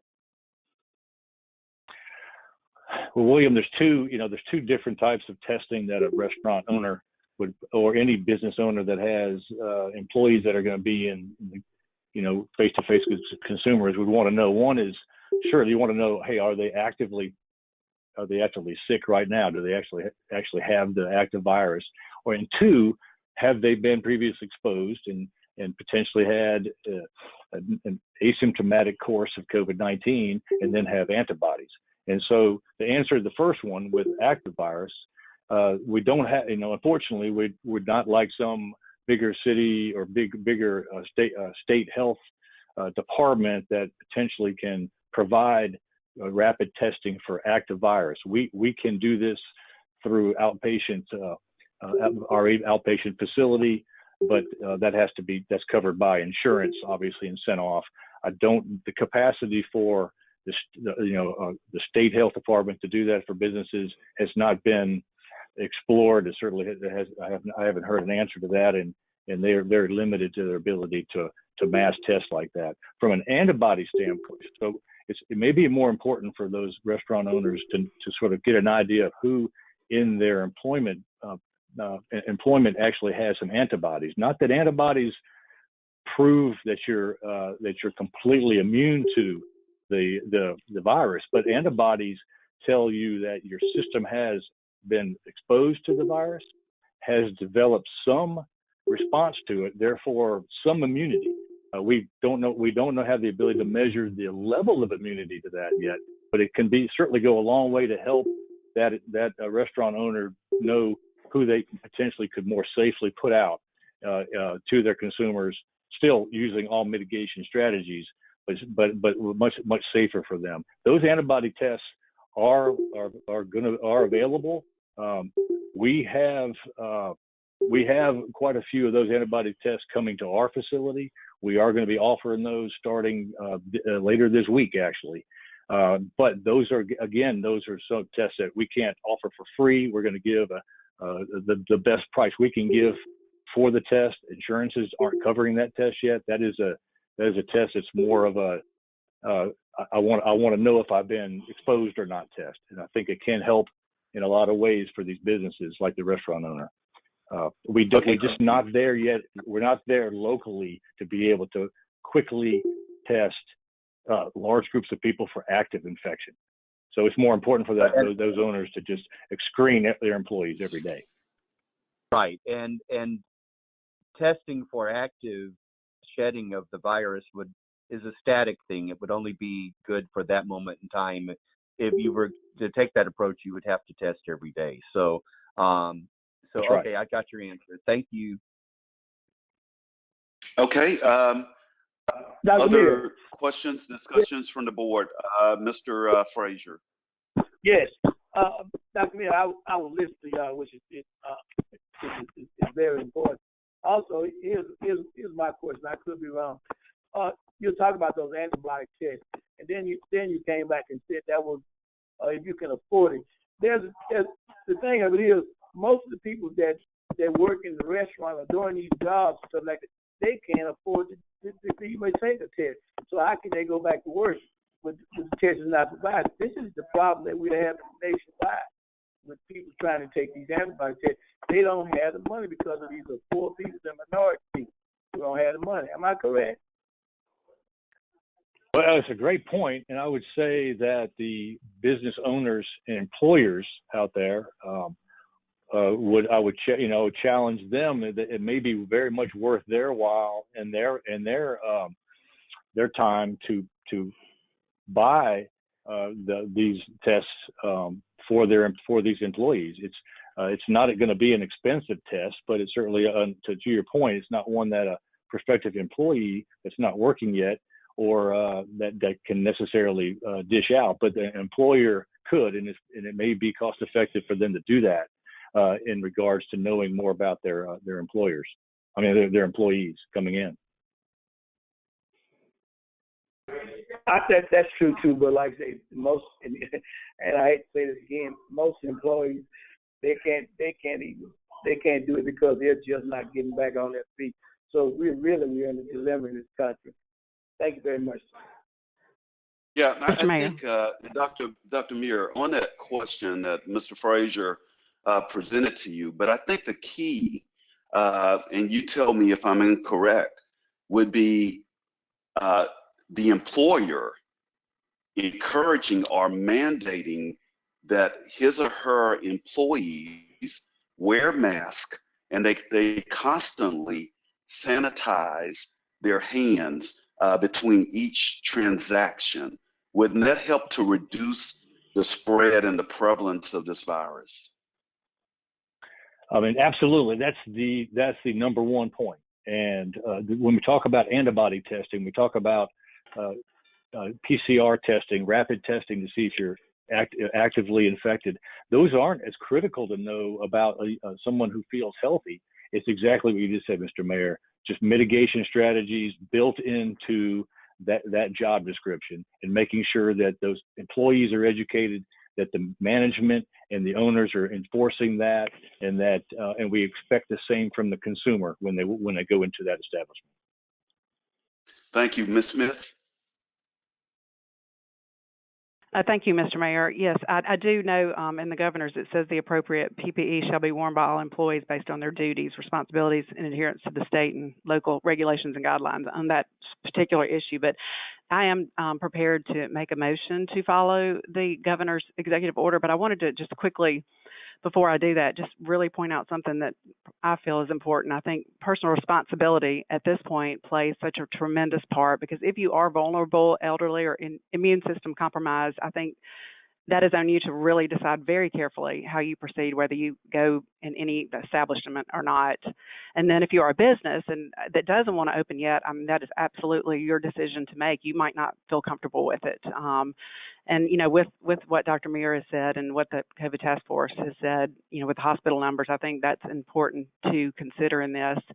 I wanted to point out one thing that it does not talk about on the governor's executive order. It does say to be determined by the cities would be the recreation activities. And so I think that would be great for Alderwoman Mathis, as she's chair of recreation, to work with our Recreation Commission on that going forward, and they could bring back, recommendations later on.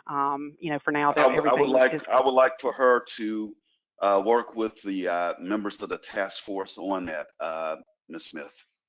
Absolutely. And I mean, the Recreation Commission somehow needs to be involved because they are involved on our recreation, but I absolutely No. I agree that. with you. I would like them to work in concert with members of the task force on it. Yes. Perfect. That we're in total agreement. Okay. And then I just wanted to point out one thing, and Dr. Meir mentioned that he did work on this, the Shop Smart program. Of course, Mississippi Bank, we've adopted that, and we have ours already in the windows, although we have not opened our lobbies yet. But I do think if businesses will get on board with that program, it will really help mitigate this and keep people safer. I know, as he said, the larger stores are not requiring people to come in with masks, and it does make this more scary. So I think the Natchez Inc.'s program is great. I think it's a great way to show citizens that your business is taking the precautions, and it also puts the responsibility on them to wear their masks and be cautious themselves and responsible on their ends.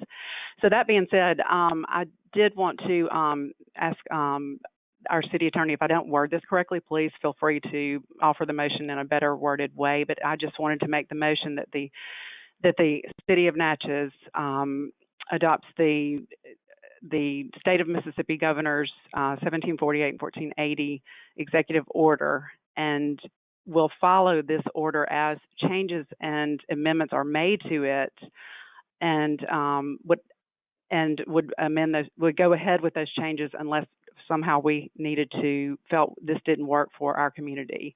But I think that will end the confusion on that. So I would stop that motion. City Attorney, if there's something else I need to say, would you please correct me? Okay, on Executive Order number 1478, that deals, it's got two sections to it.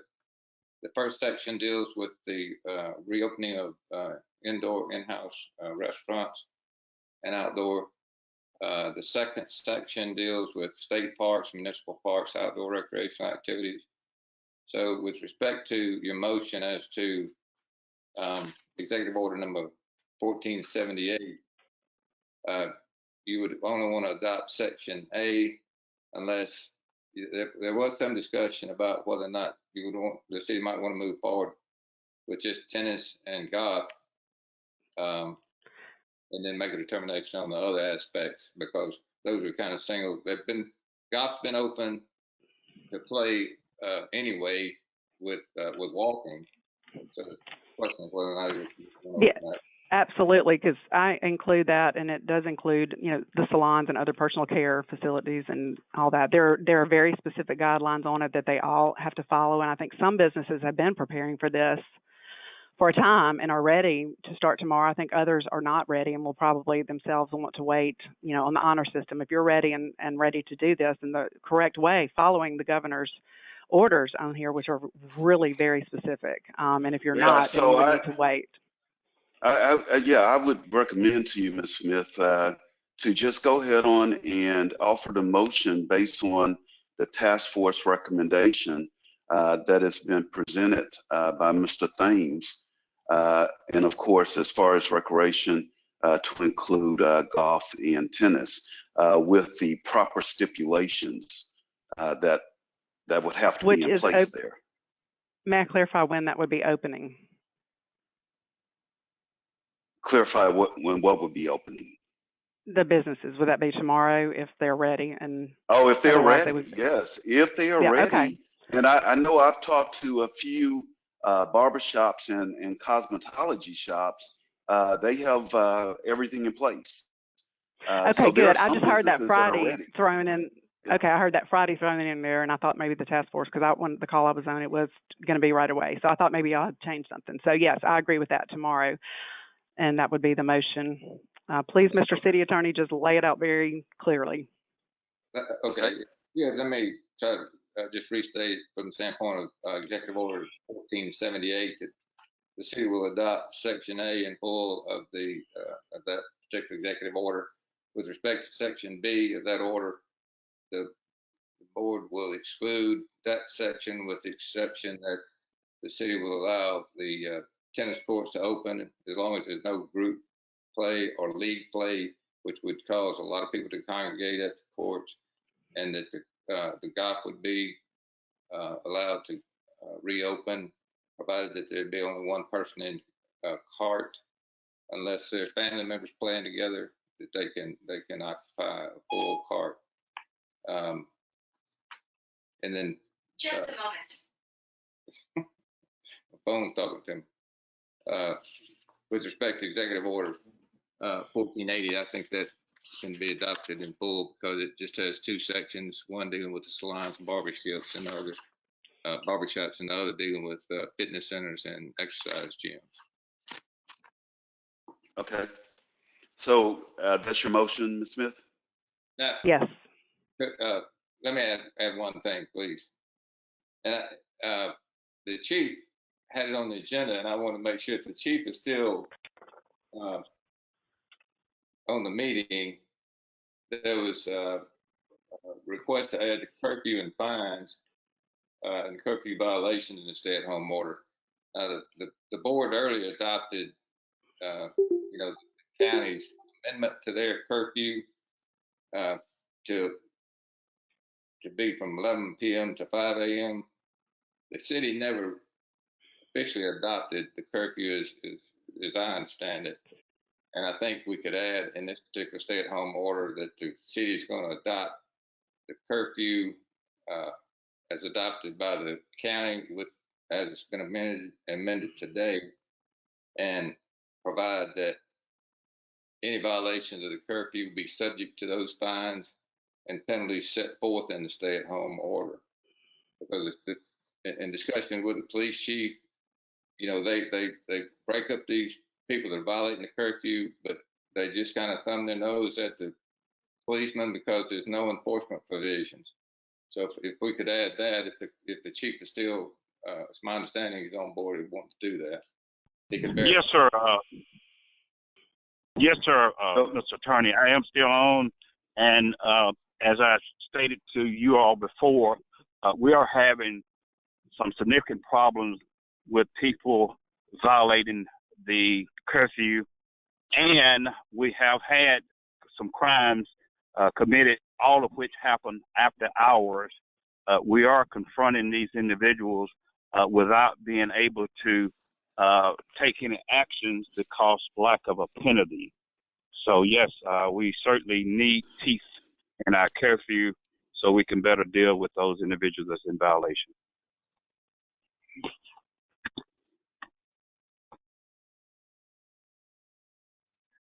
Mr. Mayor. Okay. Yes. And that is open immediately. I just want to clarify that because people are going to be, wait, exactly when does that mean? That is correct. Those businesses that are ready and have everything in place, that is correct. Okay, thank you. And with the proper posting of the guidelines, yes. Mr. Frazier? Oh, I was just like, you said this take effect immediately? Because I'm like Ms. Smith, because I have some people, they want to know we supposed to be voting on this today, and they probably want to over. As long as they are following the guidelines. Thank you, sir. Yeah. Ms. Smith? Ms. Smith, are you there? All right.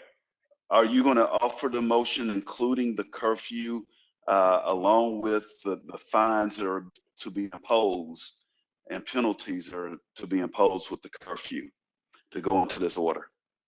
So moved. Okay. Is there a second? Second. All right, it's been moved by Alderwoman Smith and seconded by Alderman Davis. And that is basically what the attorney has stated, including those issues with the curfew in terms of fines for non-compliance and so forth. Unreadiness on the motion. Mr. Mayor, Yes, sir, Mr. Mayor. Ms. Mathis. one question. On the sheet that we received from the task force on the exhibit C, I guess I'm at Roman numeral 15. How are customers going to be screened? Do we know? We didn't put anything under that. And I'm asking because I was noticing what was going on in Jackson. I did watch that, and in Ridgeland. So I noticed that one of the restaurants that I like to frequent, that's a steakhouse, they were doing a test of temperature test, but I don't know. That's not in here. So how are customers going to be screened here? Do we know? Personally, I think customers have to screen themselves. I mean, if they have a fever, they don't need to be going. To put that on a small shop owner with 3 people in there when she's doing the register, I just don't think we can do that. It's in this. I guess it's in Exhibit C. So maybe I'm wrong. Are we adopting Exhibit C too and Exhibit D? I didn't have those in there, but did. Mr. Mayor. Yes, Mr. Frazier. From my understanding, from the health department, I think they're going to ask you so many questions, and from there, it is becoming to the restaurant owners to go from there. As far as the temperature thing, it's not. If I'm not mistaken, I don't think it's mandatory that they take the temperature. I could be wrong, but Mr. Mayor. Hold up, let him finish. Go ahead, Okay. Mr. Frazier, finish up. Like I said, I don't think they have to take a temperature or anything like that. But from my understanding, it's gonna be coming to the restaurant owner to do all those requirements. They just gonna ask you a question: do you have a fever after you've been out the country, or whatever? And that's basically that's gonna be it. All right, Miss, go ahead, City Attorney. Then I'll come to you, Miss Irving. Okay. Right on this, what Alderwoman Arsenal Mathis just mentioned. That was item number 15 under Section A of Executive Order number 1478. When I prepared that Exhibit C, but since I guess this time last week we were just going to adopt the restaurant provisions. That's just one of the items in this in that executive order. But if you look up at item 4, it talks about the restaurant and bars conducting daily screening of all employees. It's the 5 questions you ask. I mean, it may be a little embarrassing to ask people if they've been vomiting diarrhea in the last 24 hours, but that's just one of the questions. That's part of the screening. So I think that talks about screening the illness upon the entry. I think it's asking them these questions. Have you experienced these various things? And if they have, we don't want you in here. If you hadn't, then you can come on in and eat, or whatever else you're gonna do. So I think that's Mr. Mayor, may I add to that? Let Mr. Latham finish. Go ahead, Mr. Latham. I apologize. No, I was finished. I just wanted to say, in response to Joyce asking what does that screening mean, I think you have to revert back to item number 4 to see what the governor's order means. Thank you. Okay, Ms. Irving. It was answered, Mayor. Okay, Ms. Smith. Yeah, I was just going to add that part 4 says all employees shall be required to report any symptoms of COVID-19 to their supervisor, and any employee that exhibits any symptoms of COVID-19 during their shift shall be sent home immediately and advised to consult with their physician. It added to that. Thank you. Okay, and here again, the key to all of this is that the employer needs to make sure that his or her employees are properly masked or with some type of face covering. And secondly, that they constantly sanitize and wash their hands between patrons and so forth. That's going to be the key. And it's going to be up to the consumer to be observant and to monitor when they walk into an establishment to make sure that everything looks kosher in respect to proper procedures taking place. I mean, if I go into a place and I don't see good hand sanitizing going on, if I don't see the employees wearing masks, I'm going to turn around. So it's going to take both groups, the consumer and the employees, to work hand in hand in order to constantly mitigate this process and to reduce the spread of this disease. We're going to have to work together. This task force and many people in this community, the Board of Aldermen, have worked tirelessly in order to educate and to issue awareness of this disease. So the people are well exposed, they're well educated, and it's up to us to work together in order to make sure that we continue. So we are opening these businesses back up and for communities, for the community people to be able to go and get these services, but we've got to work together in order to do it. Is there further readiness on the motion? Yes, sir, Mr. Mayor. Mr. Dillard? Thank you, Mr. Mayor. A question for the attorney, and I'm sorting through there. Is there anything that the city has in place now or is offering in place that is contrary or different than the executive order currently issued by the governor that we are embracing?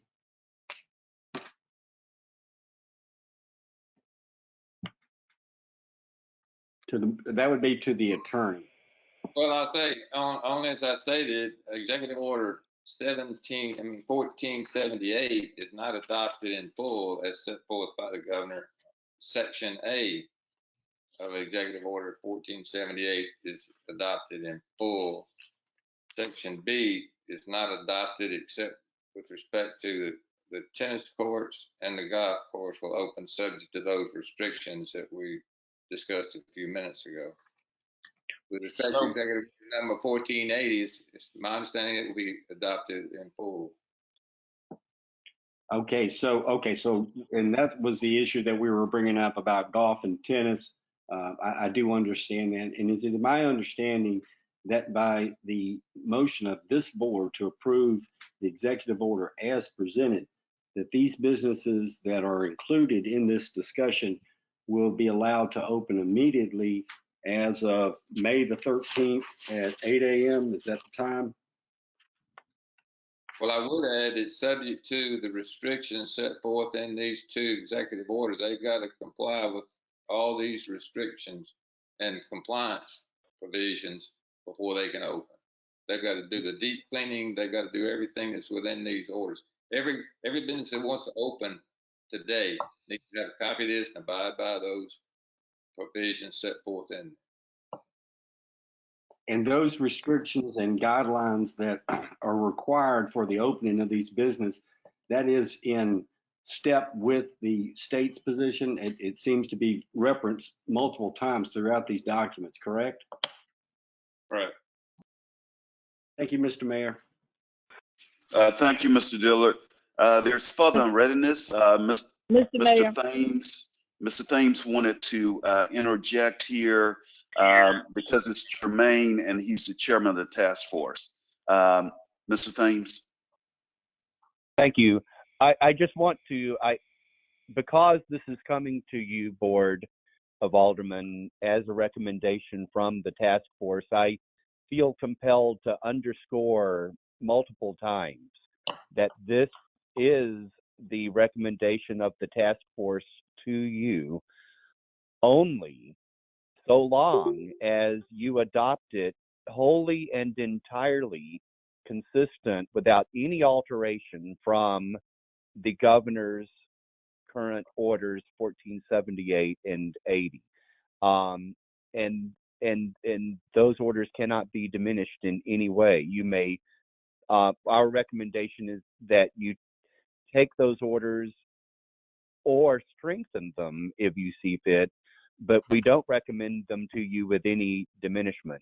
And I want to, on the guidelines for restaurants as an example, all restaurant employees have to sign the document that I shared with you on the email, that they have been, the screening process, that they are, to the best of their knowledge, asymptomatic and free of, and have been educated and trained to all of the aspects of being a safe employee. And then that carries forth to all the other categories of businesses, bars, salons, recreation, etc. But I just want to reiterate to you that the task force's recommendation is that you adopt the 1478 and 1480, 80, yes, as they are without any change.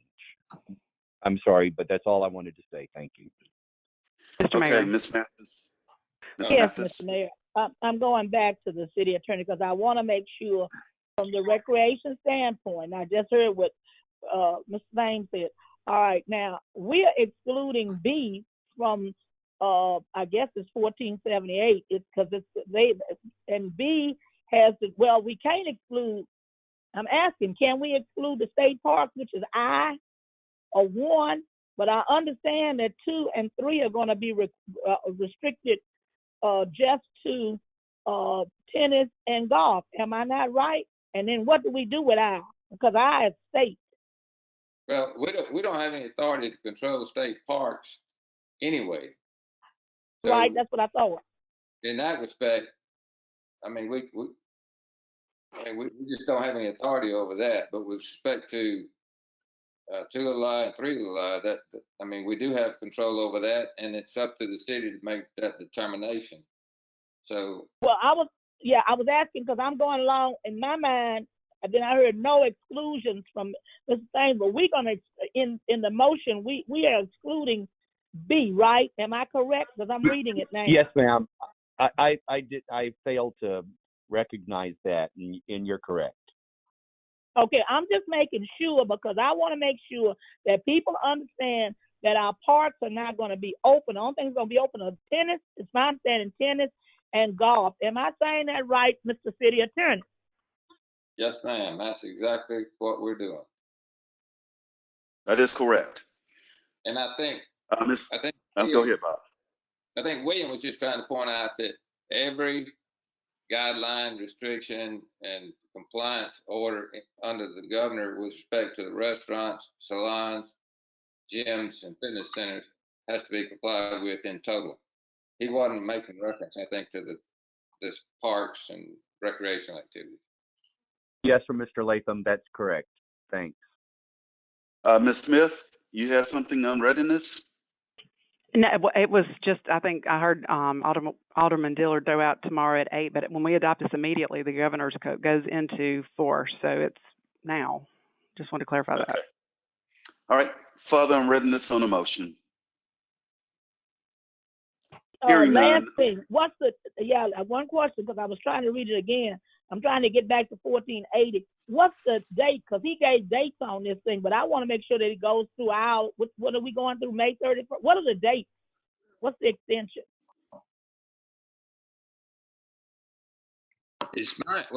I mean, the city, it's my understanding, these amendments would be amending the prior stay-at-home that runs through May 31st.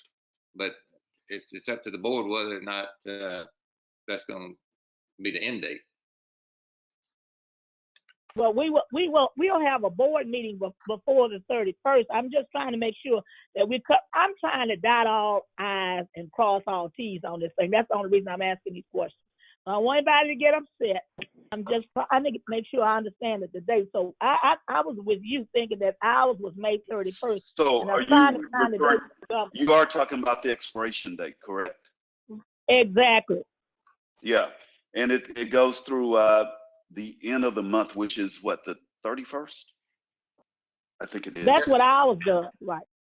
Right. So, with respect to the motion, I think what the motion is we're going to amend the current stay-at-home order to add these additional provisions of these 2 executive orders. And that prior stay-at-home order was effective through May the 31st. So unless the board wants to make a change, then that's what it would be. That's correct. That's the intent of the current motion. Yes, Ms. Matthews. That's why I was asking, because if you look at the terminology that's in this thing, it said something about Monday, May 25th, but I knew we were going through the 31st. From That the is original. correct. So thank you for that.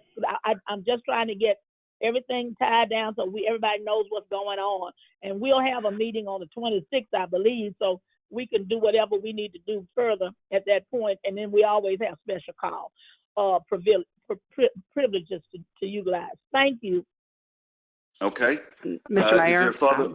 Yes, Ms. Smith. I'm sorry. This is just further. I'm just not understanding exactly what the exceptions to the because we came in here with the intention to adopt the governor's rule, and I know I'm just confused. Is golf out? What are y'all saying?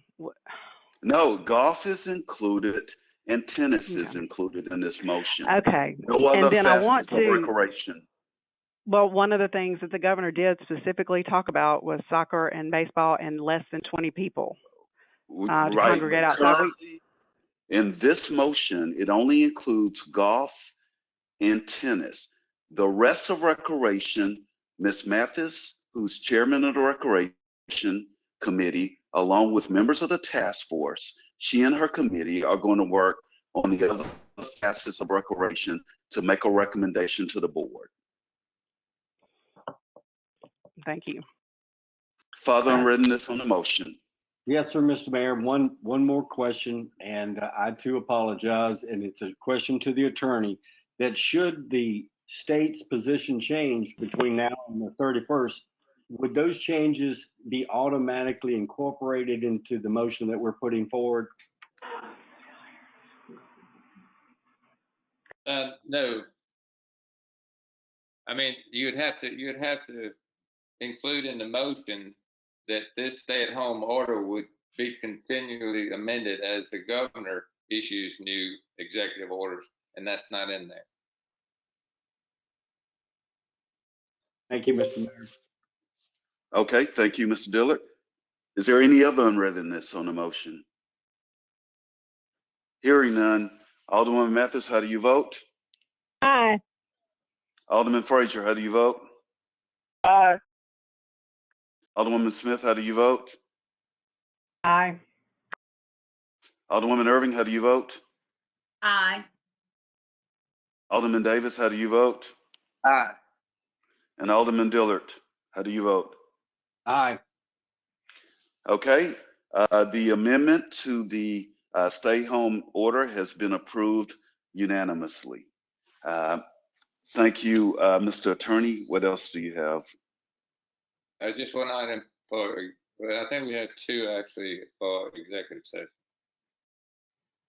Okay, all right. And under the mayor's report, I just would like to again thank the members of the task force, members of the Board of Aldermen, and all of the other citizens, department directors, et cetera, for their work on this this pandemic. And there's been a lot of energy, a lot of brainstorming sessions, a lot of resources, Dr. Muir and other physicians in the community that have worked diligently.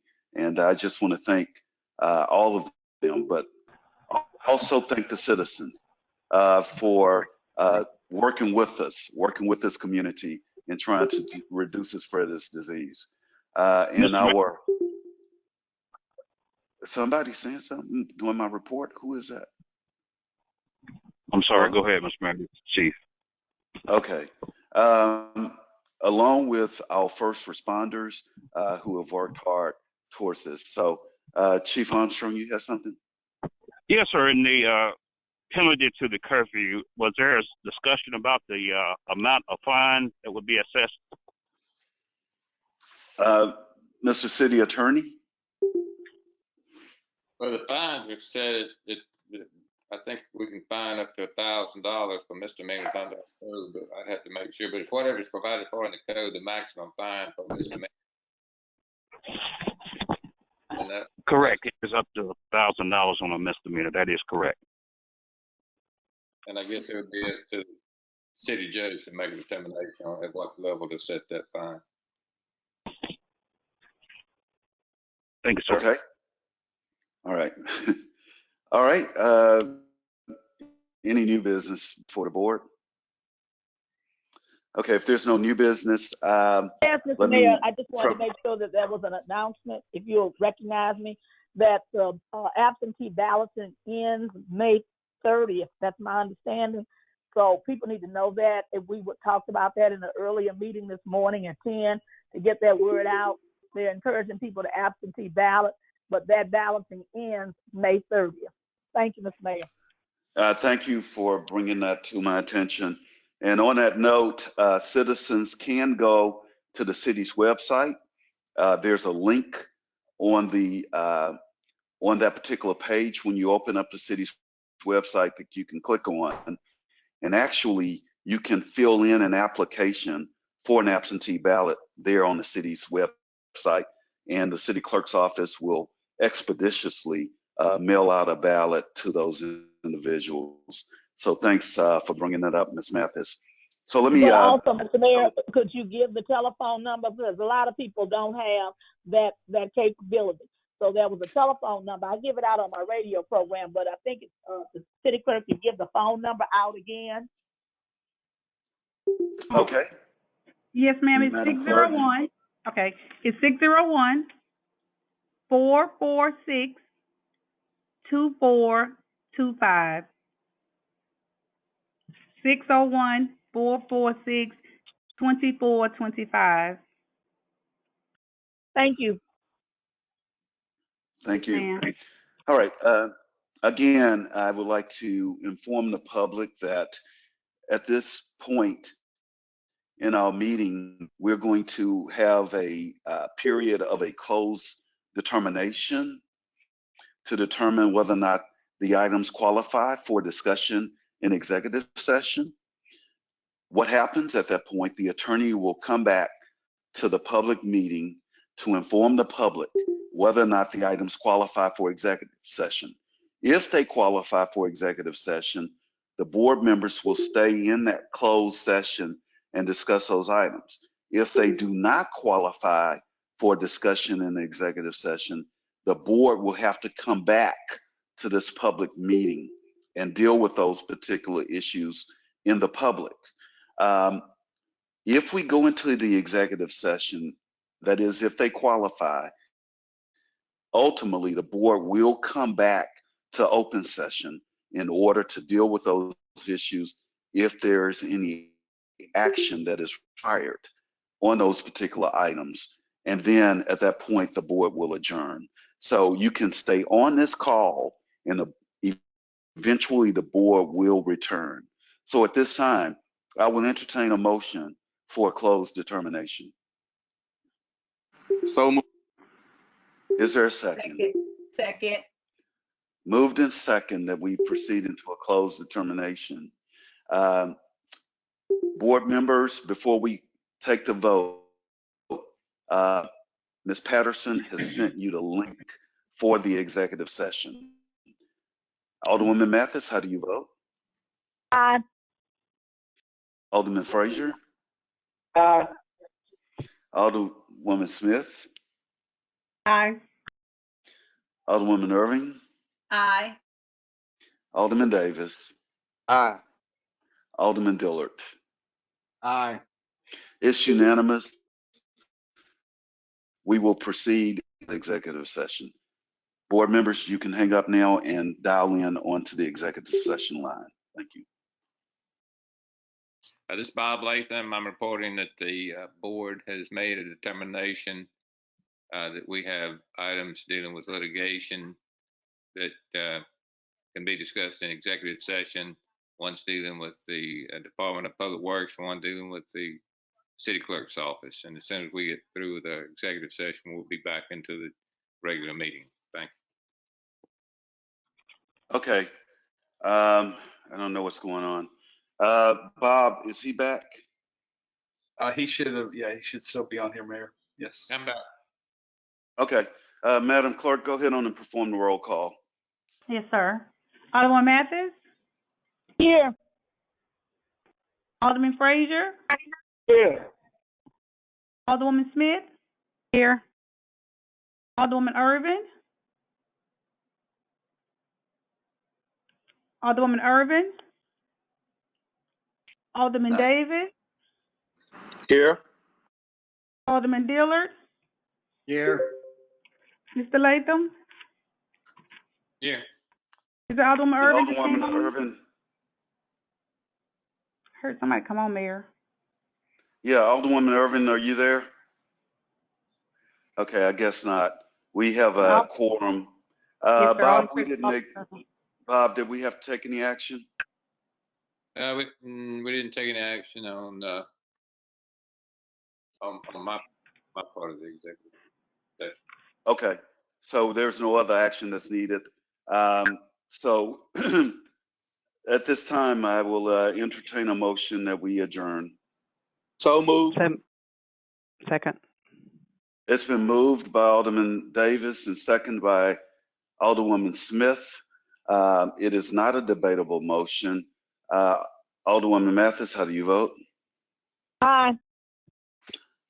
Alderman Frazier? Aye. Alderwoman Smith? Aye. Alderman Davis? Aye. And Alderman Dillard? Aye. We have a majority, well, yes, majority to adjourn. So therefore, I bid you guys good afternoon and please be safe. God bless each of you. God bless Natchez.